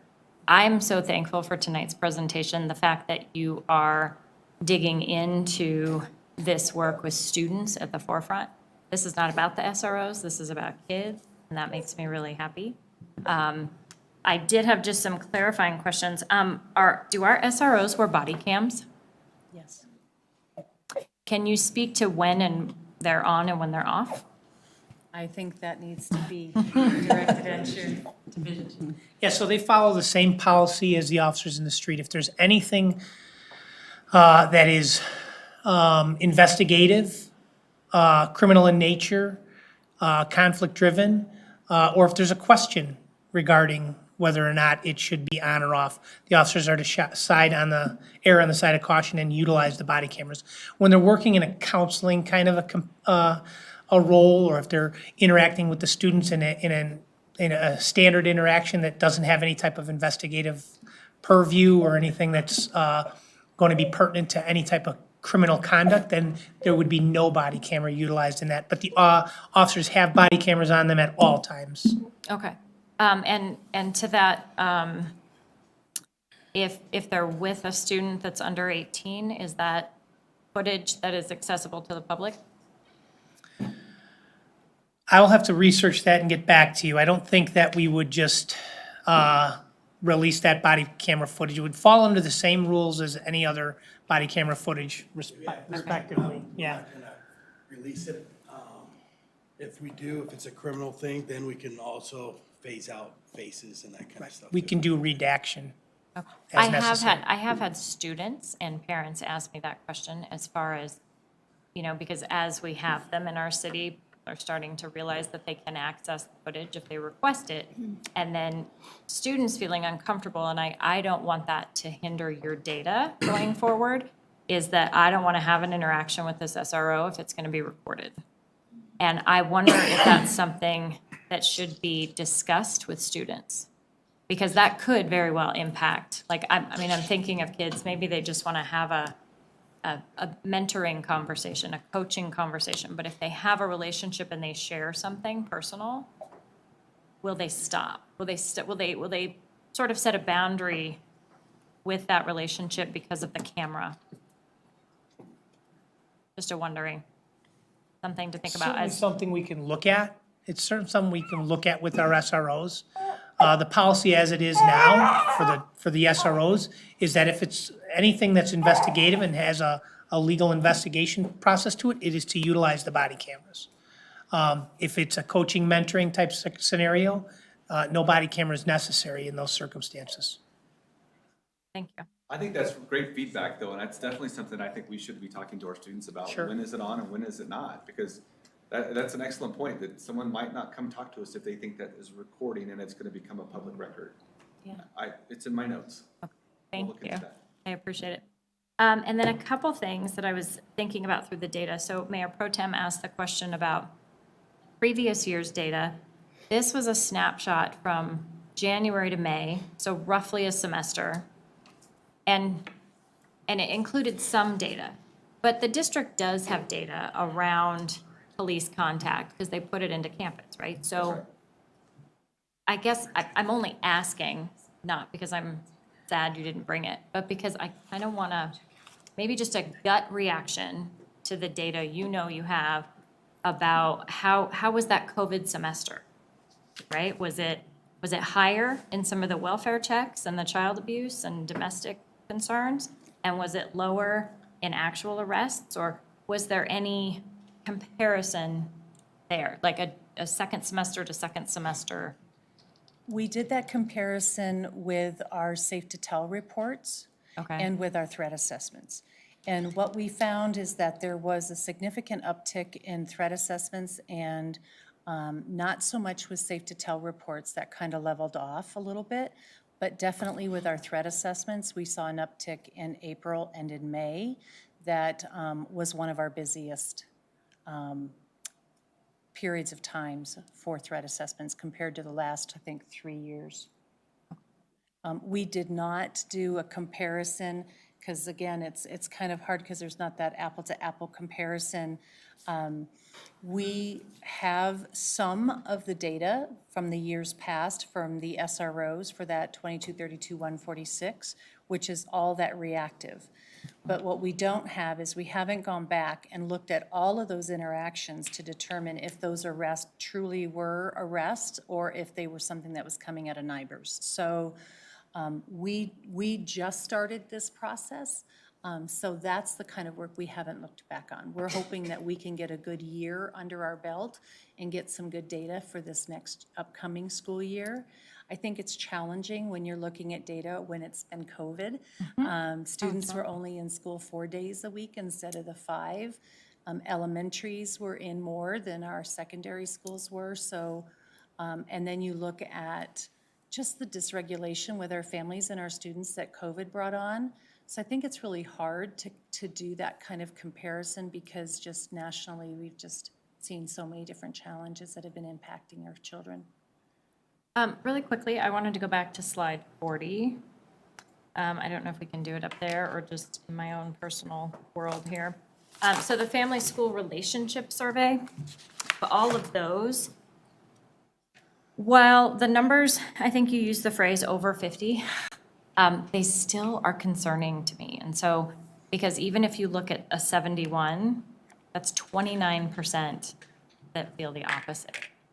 And so it started made me think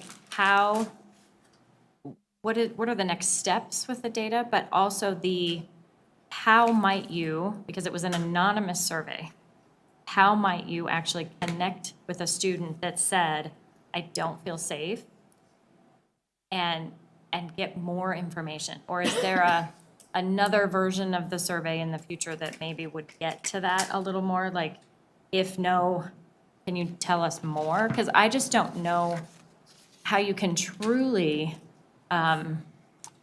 make an impact on this data without digging in a little deeper. So is there any talk about digging deeper and with a follow-up?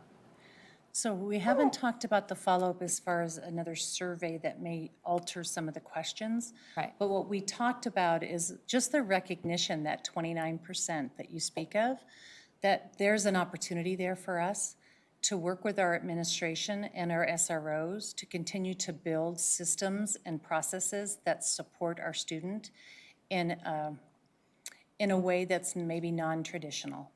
Okay, so that's kind of the work that we're doing over the course of this year and working with our student engagement staff and really trying to marry up the administrator and the SROs so that we are identifying more opportunities to get in front of our students in a proactive way. Kind of like that conversation with the principal at the elementary level. Right. It was this aha moment that, oh my gosh, this is really an opportunity for me to work with my staff and to educate my staff on what the SROs do. And that, yes, they are not assigned to us, but they're here for us for these different opportunities. And they're not just reactive, right? They can be proactive. Have them come in and buy their lunch and have them sit down with the kids or have them read with the kids, or building that relationship at a very young age is really where we're trying to lean into. But I think that 29%, it just identified that we have more work to do in our schools in building strong relationships and understanding the role of the SRO. That's another thing that we need to be talking to Panorama about as well. So if we want to, I don't know if there was an opportunity to make specific comment about those questions. And so this is the time that we need to talk to Panorama about, okay, in addition to these questions, we also want to have this feature added to that survey. And so that's something that we'll talk to Panorama about as well and see. And again, it all helps with the nationally norming the data as well. So that's good feedback. Well, and it doesn't have to be like changing this survey, but I would think, and I think it probably is the work you did last week, where as a building principal, if I received the data for my school, I would want to really dig in and say, what can I do to change this number? And sometimes people think it's only, I'm just going to tell you what this role really is. That doesn't get at the heart of how kids feel and why they feel that way. Because sometimes it has nothing to do with what the SRO has done or not done, but their lived experience, right? So how can that work be done? And I think it would probably be at the building level. Because, ultimately, we want all kids to feel safe at school all the time. That's not, realistic, but that's obviously what we're shooting for, so. Yeah, so then just my concern about how do we attack the anonymous survey, because it just hard to address. But those are some thoughts. But just again, I think, thank you for having a focus on it and for really, I think, listening to the community, but really having that student-centered focus is, it's just awesome. So I really, really appreciate it. We appreciate the partnership. Absolutely.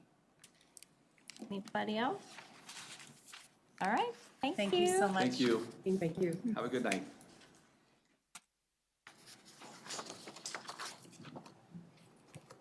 Okay, moving up next, Rupa Venkatesh, our Assistant to the City Manager, is going to present Crisis Response Unit Pilot Program Proposal Follow-Up.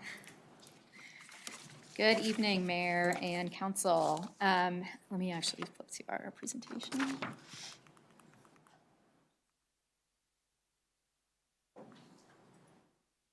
Okay, so we are back tonight, per council's direction on August 2nd, to address some of these questions and to also provide some clarification on what the problem is that we're trying to fix. We heard some frequently asked questions that we want to address, and give you more information on objectives, tactical actions, outcomes, and how we're planning to measure success. And then we were also asked by council to bring back a request for additional personnel to make sure we can cover for the weekends. And based on that, we do also have a new budget proposal. So for next steps, we want to hear feedback as well as get direction, particularly on the last 3 bullet items. So with that, I will turn it over to our Community Resource Navigator, Jessica Holtz. Good evening, and thank you for having me back. So when we are looking back at the crisis response unit, we had some questions of what problems are we actually trying to fix by creating the crisis response unit? It comes down to we want to work with the increased number of complaints coming from residents regarding homelessness, the level of service from our PD and our neighborhood services. And what that means is we want to look at those repeated and high-frequency users of those programs and be able to address the needs of why they are continuing to come back and be able to work at the root causes. Oops, I'm sorry. Many of our departments are doing jobs outside of their scope and expertise. And this was highlighted by Brooke Svoboda back on August 2nd. And I want to go ahead and emphasize that a little bit. Our police department right now is being asked to come back out to scenes that might already have finished their initial call out. And they're being asked to provide slight case management when it comes to issues regarding mental health with those high frequency calls back to the same family units that are calling for help. They're also being asked to refer to substance abuse referrals and support services, and looking at more like the root causes of those domestic violence issues that they are responding to, as well as the root causes of homelessness. And it just keeps being a cycle instead of being able to address the root of those issues. Our neighborhood services or our code enforcement are being called to act as conflict mediators. They are being asked to refer out to financial services, and then also help mitigate code violations on full streets. And so they're constantly being called out for the same issues. And again, looking at that root issue and being able to help out in lowering those numbers a little bit. And then our Parks Department, our Economic Development is also being asked to address issues regarding homelessness over and over again in various different areas of the city, as well as around their places of business and their residences. The other problem that we are also looking to address is the priority of the municipal court is wanting to create a restorative justice program for juveniles in specifically juveniles, to be able to help mitigate some of those longer term problems as those kiddos grow up. After our last presentation, we did have some what we call frequently asked questions, and just questions that we want to dive a little bit deeper into as well. So how is the crisis response unit different than victim advocates? And this is a really great question, and one that I feel pretty qualified. I am a victims advocate in a different county, and victim advocates, they are allowed to respond to victim rights crimes.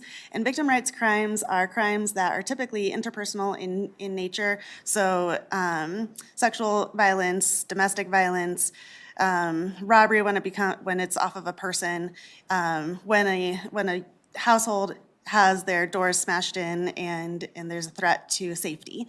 So those are the types of crimes that victim advocates are allowed to respond to under their the VRA rights, or the VRA, the Colorado Victim Rights Act, I should say. And so when it's outside of those scopes, when people are contacting our victim services out and the person's needs are falling outside of that victim scope, then the victim the victim advocates are not really supposed to be responding to those needs as well, because they are grant-funded positions in direct response to the VRA Act. Currently, victim advocates and the community resource navigator, which is the role that I hold here at the city, we do partner on individual clients, specifically when a client is falling outside of that victim scope. So that situation has already started, or that partnership has already started. And Northglenn victim advocates will utilize the crew as well when making referrals. So that's how that works together.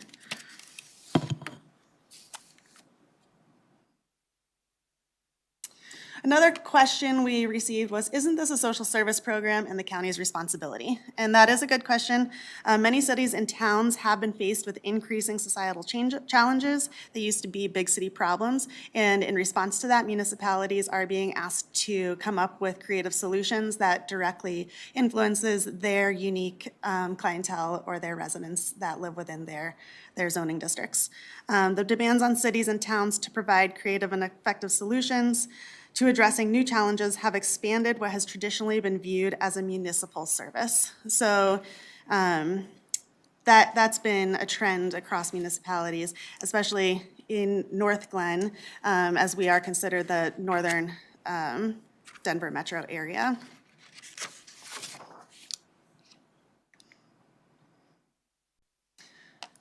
And then to expand on that question, how is crew not social services? And when we're talking about social services, we typically think about county work. We're thinking about the benefits, the long-term financial benefits that go along with social services. So that's TANF, temporary assistance to needy families, SNAP benefits, Medicaid, we have old age pension, and Head Start services, and then as an extension of that, we also have child protective services and adult protective services.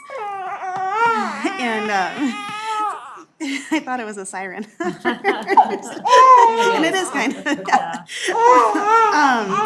So the crew provides crisis intervention in the interest of public safety, so not long-term social services.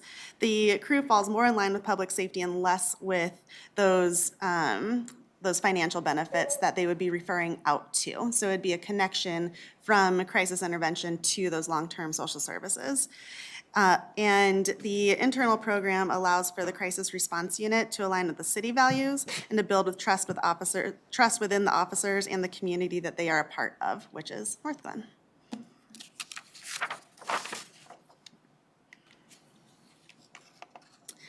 Another question we've been asked is, does Adams County have a crisis response unit? On the last presentation, I did refer to a bunch of counties that were providing co-response programs.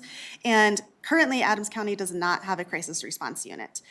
Adams County is also a pretty large county, 500,000 people, whereas our city of Northglenn is roughly around 40,000 people. So if they did have a program and we were able to create a agreement, most likely they would only be responding alongside our police officers and not the extended programs that we are trying to work on. So the Northglenn Crisis Response Unit has been designed to be an innovative program that incorporates many points of entry into hardship situations. And that, as I've said, includes our municipal staff, or I'm sorry, our municipal court, as well as our code enforcement, as well as our self-referral programs. And then by extension, tonight, we are seeing possibly schools and community partners such as hospitals, like I've talked about before. Traditionally, Adams County, their sheriff's department responds to unincorporated Adams County, whereas all the different municipalities has their own responding police departments as well. And so that is the clientele that those departments are more adept at knowing as well.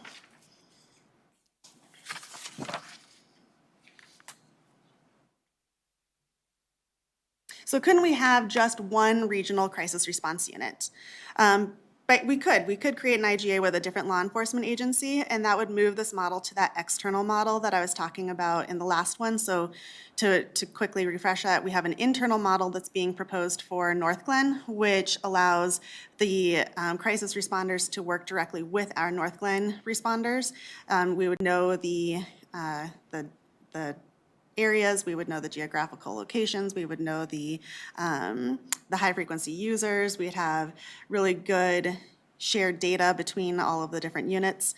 And so that's why that internal model is being recommended instead of that external model. There are gaps in the system that city residents are already experiencing, and if we're part of a regional system, we cannot provide the level of service and customized approach that we desire to provide. So it comes down to we want to serve the Northglenn residents, they're our population, our residents, and our responsibility.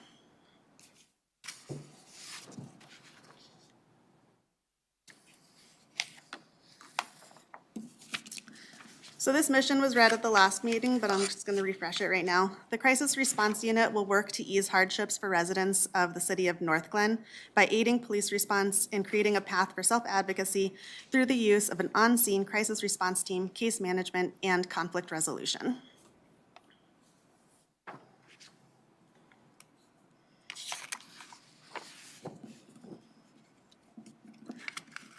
By looking at that mission, we did come up with some objectives and actions that go along with those objectives. So objective number 1 is to improve the health and well-being for residents of Northglenn after interactions with the Northglenn Crisis Response Unit. To do that, we are going to be implementing a case management system.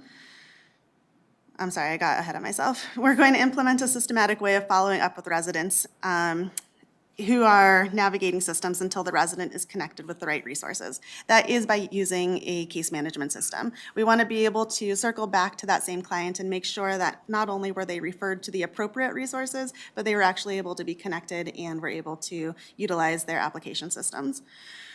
Another action would be to implement a powerful referral software that connects organizations to allow them to work directly with one another. That doesn't happen right now. This would be the NowPow software that we talked about in the last presentation. And that software allows for partners and the referring agency, such as the crew, to be able to work together to make sure that not only did a referral go out, but the agency received that referral and then an action happened upon that referral.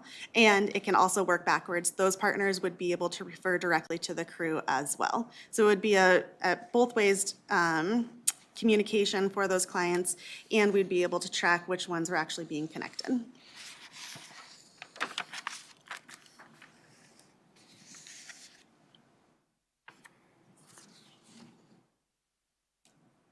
Oh, thank you. That's why I got ahead of myself. Okay, so we also would have trained mental health clinicians respond alongside law enforcement as well as other public-facing city departments to provide crisis intervention support in a timely manner. So this is the mental health clinician part where we would be hiring mental health clinicians to be able to respond alongside those, the police department, as well as those other city departments, to be able to provide the mental health support to look at the root causes of why those systems are constantly being called back to that location.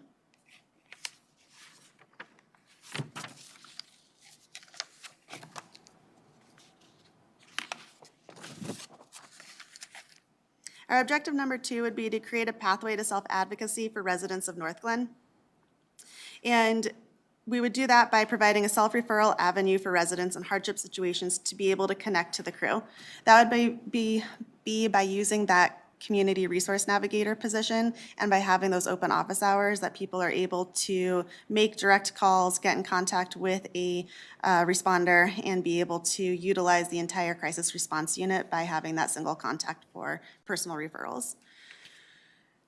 Providing direct referrals between the crew and public mental health partners would be another one, by creating those partnerships with our community partners to be able to provide those direct referrals and make sure people were being connected with the appropriate supports. And also by providing direct referrals between the crew and organizations that provide financial assistance, and that's more along those social services.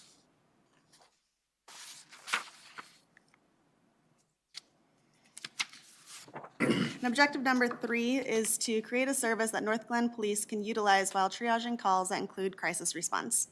And we would do that by providing education to the police on crew services. We would be marketing the crew program with Northglenn Police and partnering organizations to educate the community about crew services. And we would be creating a systematic way for dispatch to refer community crisis calls to the crew. And that's when we're talking about moving it from a secondary response to a first responder program, when dispatch is able to make that call right from the initial call-in.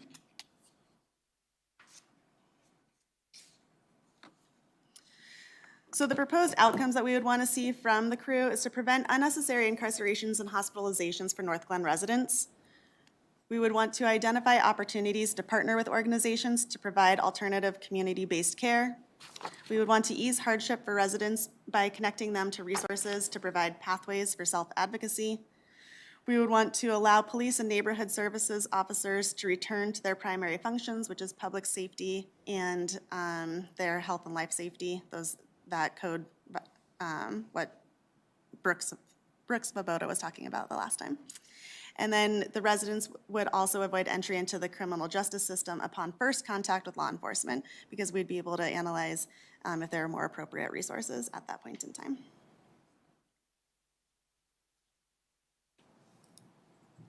When looking at measuring success, and I know we talked about this the last time, of how are we going to measure the success?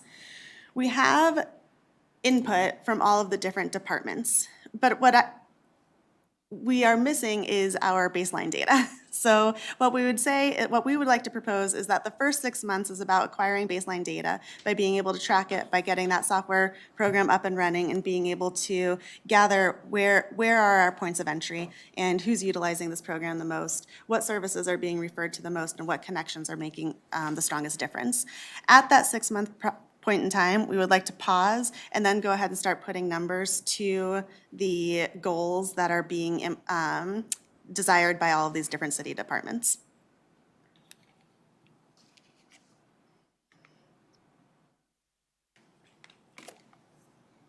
So talking about reporting this data, so as similar to what we're doing with the Homelessness Community Task Force, we do want to provide progress reports to council at a public meeting so that council has an understanding, as well as our community. The program will be evaluated annually and shared with council, so at that time we can share that this is what we've learned about the data and how we're going to make adjustments. Similar also to what we're doing with data that we're collecting on people experiencing homelessness, those metrics will be incorporated into the monthly police department report. We also have an opportunity in 2023 with the resident survey to ask our residents, do you know about the crisis response unit? Have you utilized it? Is this something that you feel is valuable in our community?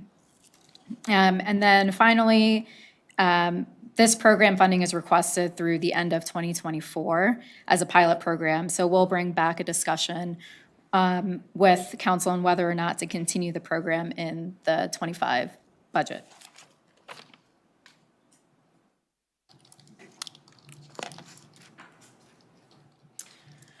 So when looking at that weekend coverage, what that would mean for an increase in staff, we went from 2 co-responders to 3 by increasing that by 0.75 FTEs to be able to cover that weekend coverage. And then we also increased the community resource navigator position from a 0.5 to a 1 FTE. And with doing that, we were also able to make sure that there were 4 people on the schedule for Monday, Wednesday, as well as Fridays, to be able to have more of those scheduled case management meetings to make sure that those referrals are actually being followed up on, as well as include that weekend coverage.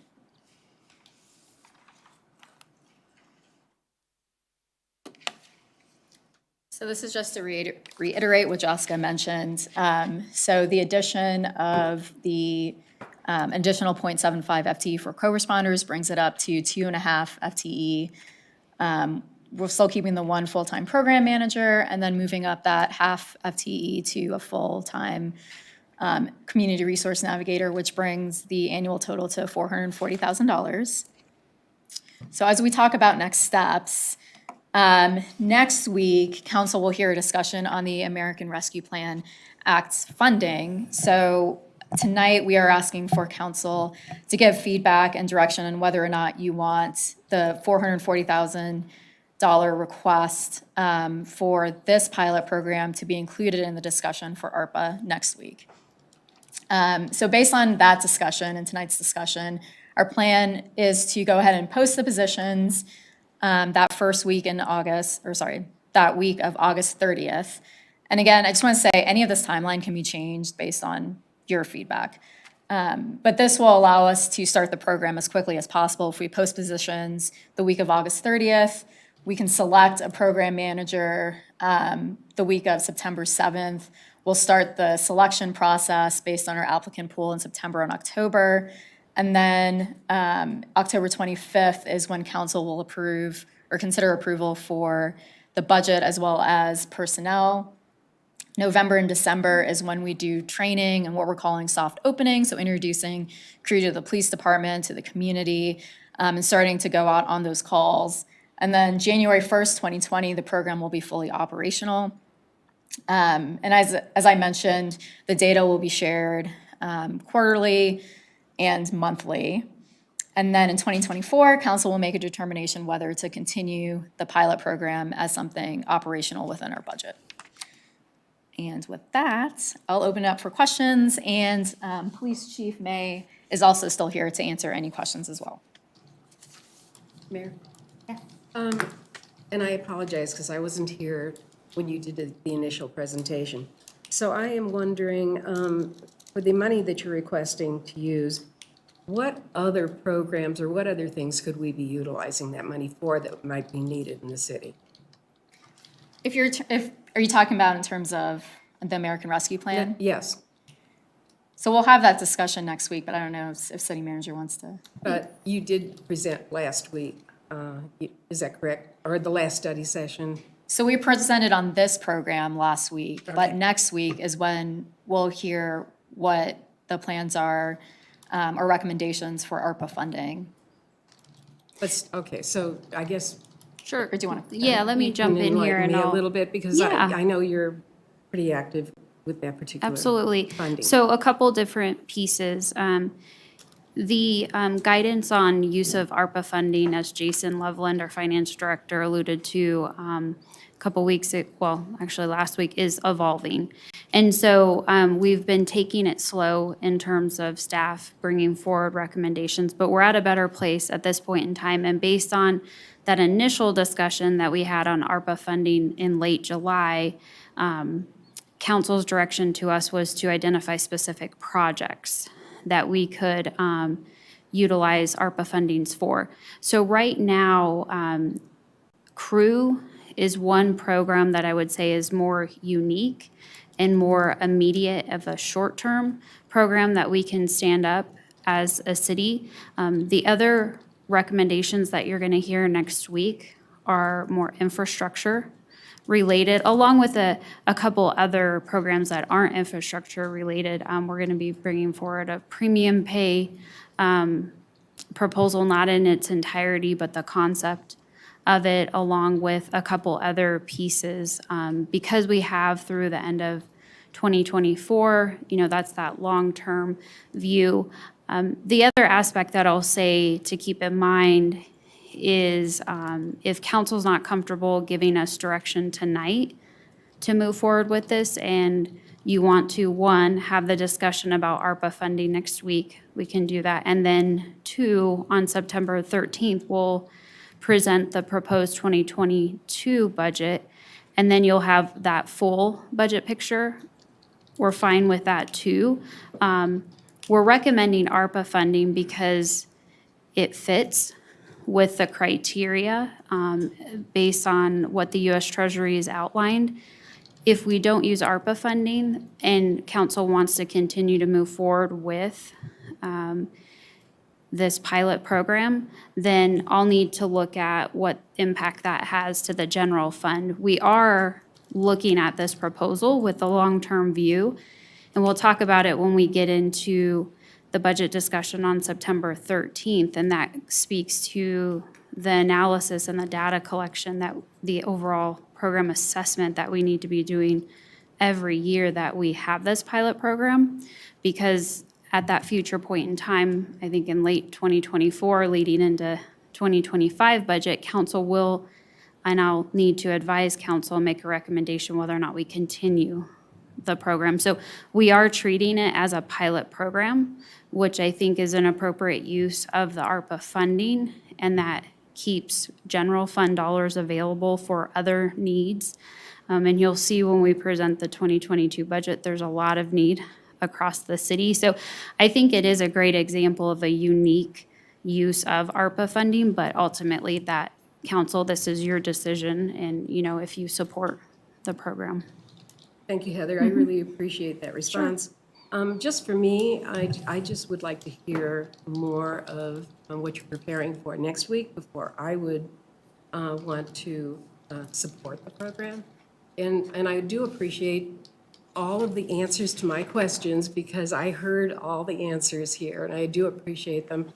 I still feel that a lot of this is very murky. I think it's social services, a lot of this. And I know you can answer these things, but it's just to me like cities, even though this is a new generation, a new way of doing things, I get it. Public health is in a new way of dealing with the police department.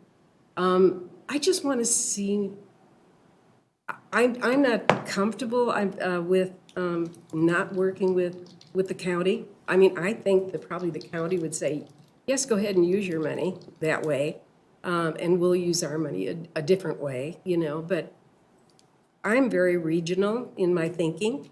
And that's why I feel that talking to the county, working with the county, and bringing everybody in, and then you can enhance the program however you want to enhance it. I'm not saying this is not a bad program.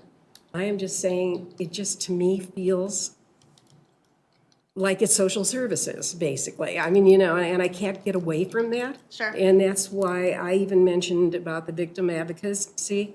And we have a great program with Thornton. What I was envisioning was not using those folks, the victim advocates, for that, but to enhance that type of program and utilize what we have and expand upon it. So I'm stuck. I'm stuck. I hear your answers, and I appreciate each and every one of them. I really do. But I'm still not off the dime yet, as far as being comfortable with making a decision. The one thing that kind of bothered me was the restorative justice put in there. And I'm not understanding how that works. Because I actually was on the restorative justice in Boulder when they first initiated that. So I know how it runs very well. And so I'm kind of like, how is this fitting with crew? I mean, so how is this, and I'm sure that I could work through it, but I'm just, these are my questions. And then the other thing, and it was just kind of the verbiage maybe more than anything, you were talking about the Northglenn residents and how the Northglenn residents are going to, be relieved of so many different things. But I am wondering, is it the Northglenn residents that are really going to be totally 100% Northglenn residents? Or are we actually looking at folks that are not residents of Northglenn, but we're still impacting them? What are the numbers? Is Northglenn residents real? Or is it folks that are from outside Northglenn that are staying temporarily, and then we're giving them services? So I'm struggling with a lot of these things. I really am, because I think overall it's a really, great idea, but I just think that somebody else needs to do it, or we need to be part of that. And I don't know how much you've talked to Adams County, you probably have meetings with them, but I bet you they have not raised their hand and said, we'll do it. So I can address some of these. Do you want me to address some of these questions? Absolutely. Okay, perfect. So when looking at social services, it's really falling under public safety is the way it's looking at. So the crew is designed to do is respond alongside a police officer and be able to get them back to on their patrol as quickly as possible. So once the threat assessment is down. So that's how we're able to track that it's going to be affecting directly Northglenn residents, because we wouldn't go outside of where our responders are responding to.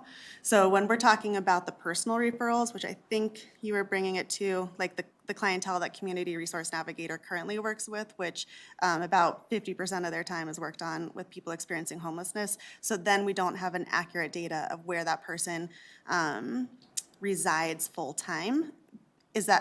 Am I touching on that? A little bit of it. Okay, so the crew is designed to work directly more with housed residents and residents experiencing hardship within the Northglenn boundaries. When looking at looking at working within Adams County, I work closely right now with the Community Resource Navigator currently works with other Community Resource Navigators or homeless liaisons across Adams County, but not with co-responders, because that's not what we do at this point in time. So I have had conversations to find out where other co-response units lie, and in the August 2nd presentation, I did have surrounding municipalities that have those, and they are moving more towards the cities rather than that external model. And that's so the city can directly impact and have resources connected at that point in time for their residents, rather than having an external model. The Colorado Institute of Health did a big survey, and they followed 8 different co-response programs on which ones were the most effective and where were the 3 top barriers. And the 3 top barriers were when communication was not cohesive between the clinicians, the mental health clinicians with the law enforcement, when data could not be directly shared, and when there were not enough, when there wasn't enough resources for more clinicians, basically. So to mitigate that, when cities bring in their own clinicians and don't use that external model, then there's no MOUs that are needed or IGAs, and the communication can kind of flow seamlessly. And then what Chief May touched on the last time was having those people integrated into our police department.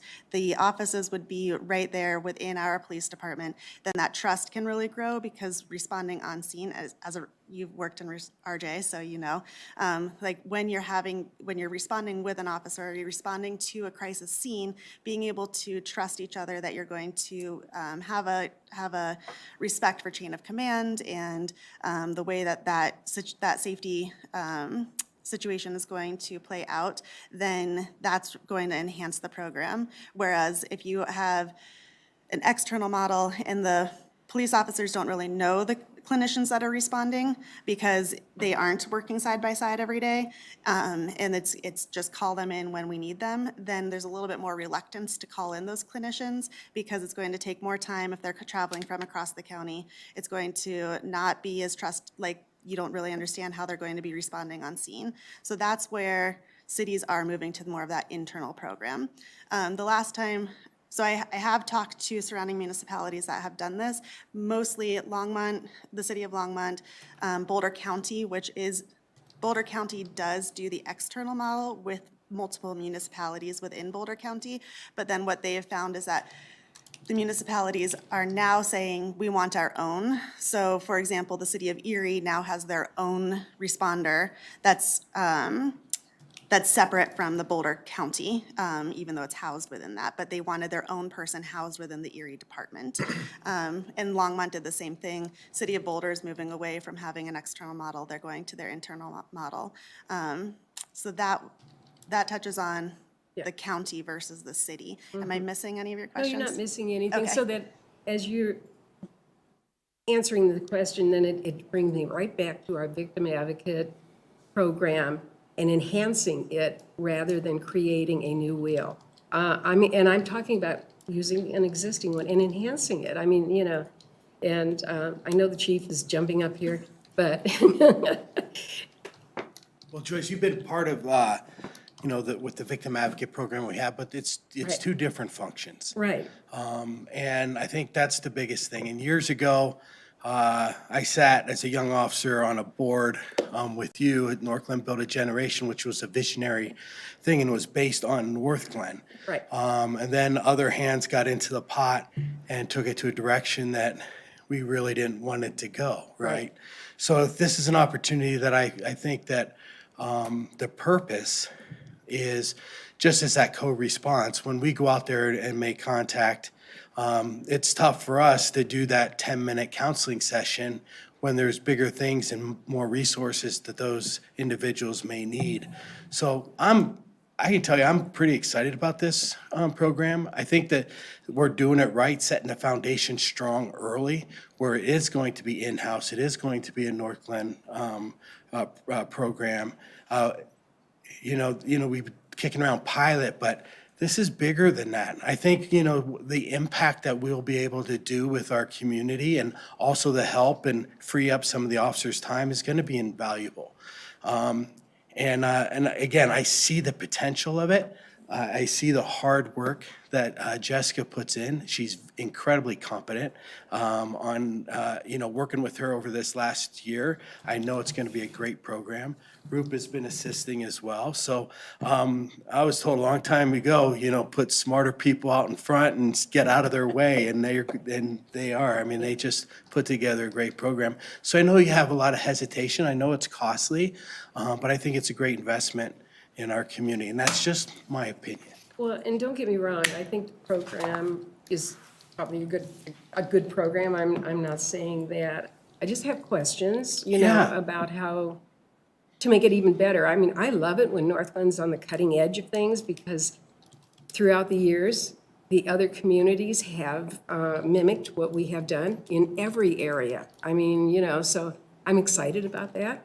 I just want you to make me comfortable with what you're doing, because I'm still feeling the social services, Adams, whatever county, we just happen to be in Adams County, so.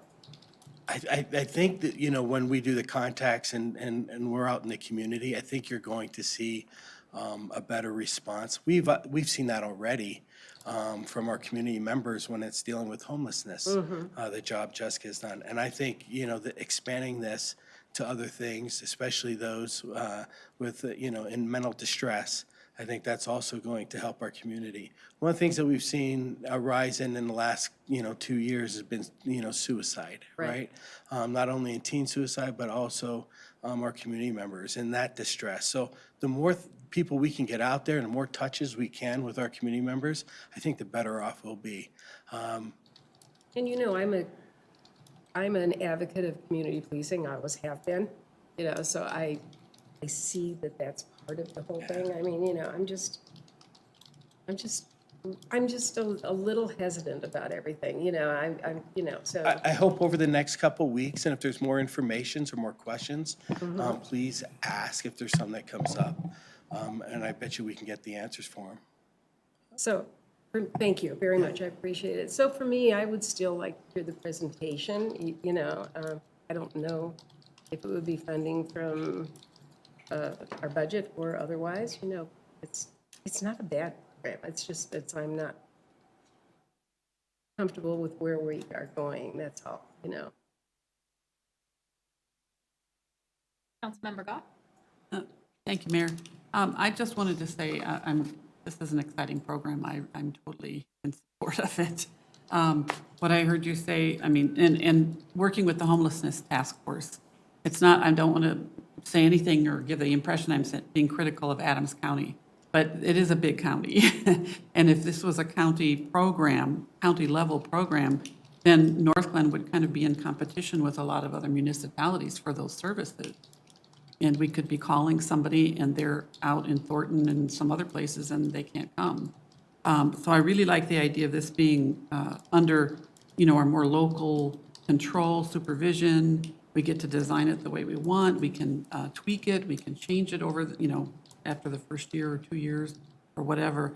And and the fact that it is going to relieve the police department of some, time-consuming activities that they maybe aren't as well trained for, or just, simply don't have all the resources for, I think, or in the community maybe just would be more, the people who need the help would be more receptive to someone out of uniform, and, just because that's the way it is.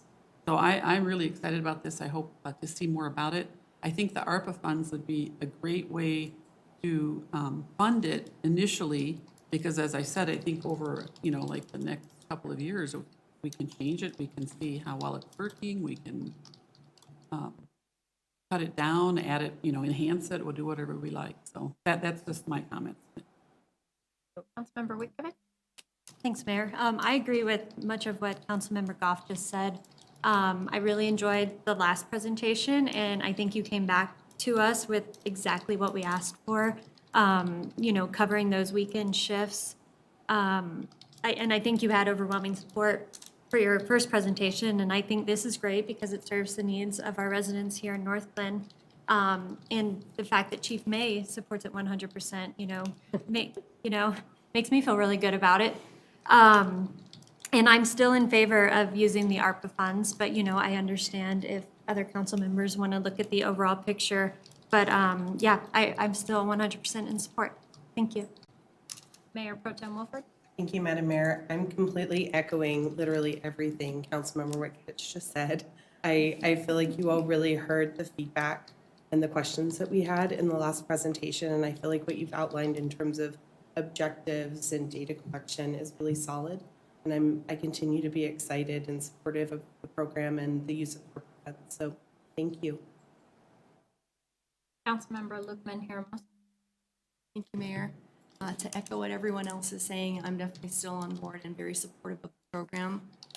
I think that using ARPA funds is a great way to test it as a pilot program, and then kind of assess it year by year and see if it's something that can really hold its own ground. So thank you for everything you did in terms of adding more information and what. So just want to say I support it. Great work. Want to weigh in? Nope. Okay. So I had a couple of questions. One of them related to the resident survey in 2023. My fear is, unless something's tweaked along the way, because I was listening to the questions that you asked, the answers would be no, and I have no idea. Because my hope, and this could just be a very hopeful assumption, is that this isn't something all of our residents are going to use. And so if they're not going to know what it is or how it benefits the city. So I would just be thinking about that as you're moving along. And then I sometimes think there are services out there that don't have value to me because I don't use them. And then even if someone says, yeah, but it's out there, you know, it's there if you need it. Okay, but I don't, so I don't see the value in it. And that, you could get residents that are stuck there, so I just don't want you to put a bunch of eggs in that basket of, look, residents find it important, so we should keep it. Because I'm afraid the data may not help you, I guess, was my worry. The ARPA funds was the main reason that I was on board with this, simply because it's expensive. It's a great program, but it's expensive. And to my push to have more FTE is, if we're gonna do it, let's do it well. But I am gonna be looking year after year at the data and what does it say and how is it implemented and who is it serving and all of that stuff. I do think it might be likely, because we built it in such a robust way, that after, I say we, you built it in such a robust way, let me be clear, that at the end of 3 years, it might end or be significantly scaled back, because I don't see us ever having that kind of funding in our general. Now, I could be surprised, because that's, 3 years down the road, and we know things change. But just being mindful of that, because this is a big program with a lot of working pieces. And in order to really pilot it and do it well, you need that much money. And I think using the ARPA funds is a good way. And just one quick thing to add is that when we advertise the program, if we are using it for ARPA funds, we would advertise it as a temporary grants program, just like when the Community Resource Navigator, when that position was added, it was added as a temporary grant position paid for by CARES funds. And we made it clear that the position was going to end in December. But then when we had council support and the data showed it, that we should continue the program, then we did grant fund, or our general budget. We funded it through the general funds. So that's something that we're going to make very, very clear from the get-go, that this is a temporary grant-funded position.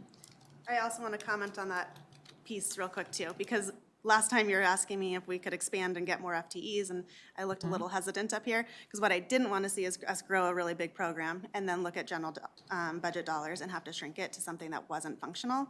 Right. And then thinking about it through a little bit more, right now we're still dealing with COVID crisis, which means a lot more need is in our community.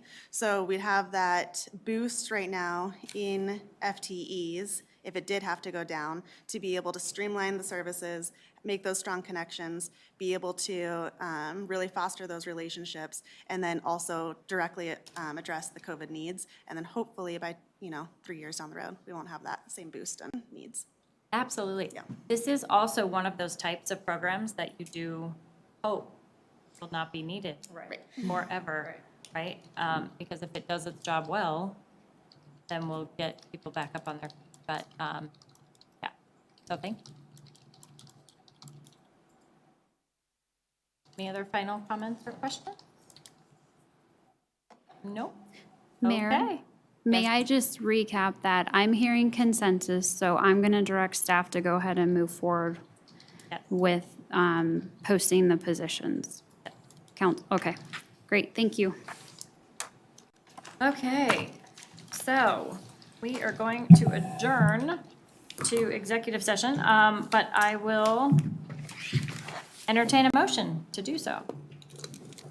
I'm sorry, Mayor, could we call to order the special meeting first and then go ahead and take roll so that it's a formal special meeting? It should be on that Oh, I'm second sorry. script. I No worries. was confusing the S in special and the S in study session, and I skipped right over the word. I am so sorry.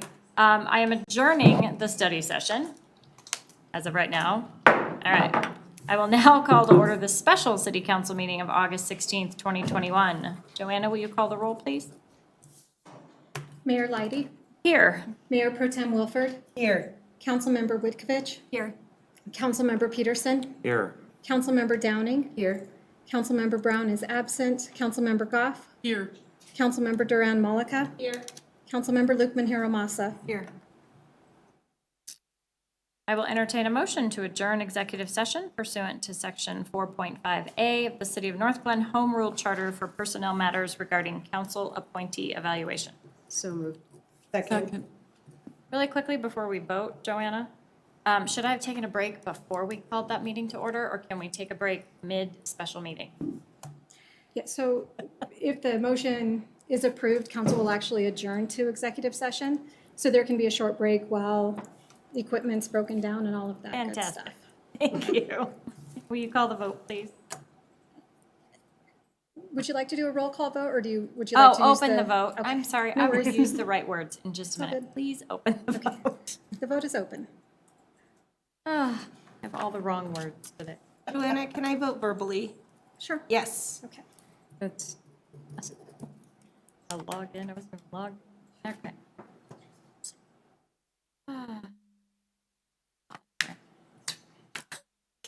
Can I also be verbal? Thank you. Yes. Alrighty, I'll close that vote, and the motion to adjourn to executive session passes unanimously. Okay, so a couple of things. We're going to take a significant break so that you can tend to your needs. But also, if you could spend some time and look for in your email the document that Heather sent us, her self-reflection document. So have that pulled up and ready, and go ahead and take a break. We will come back. Brain burn.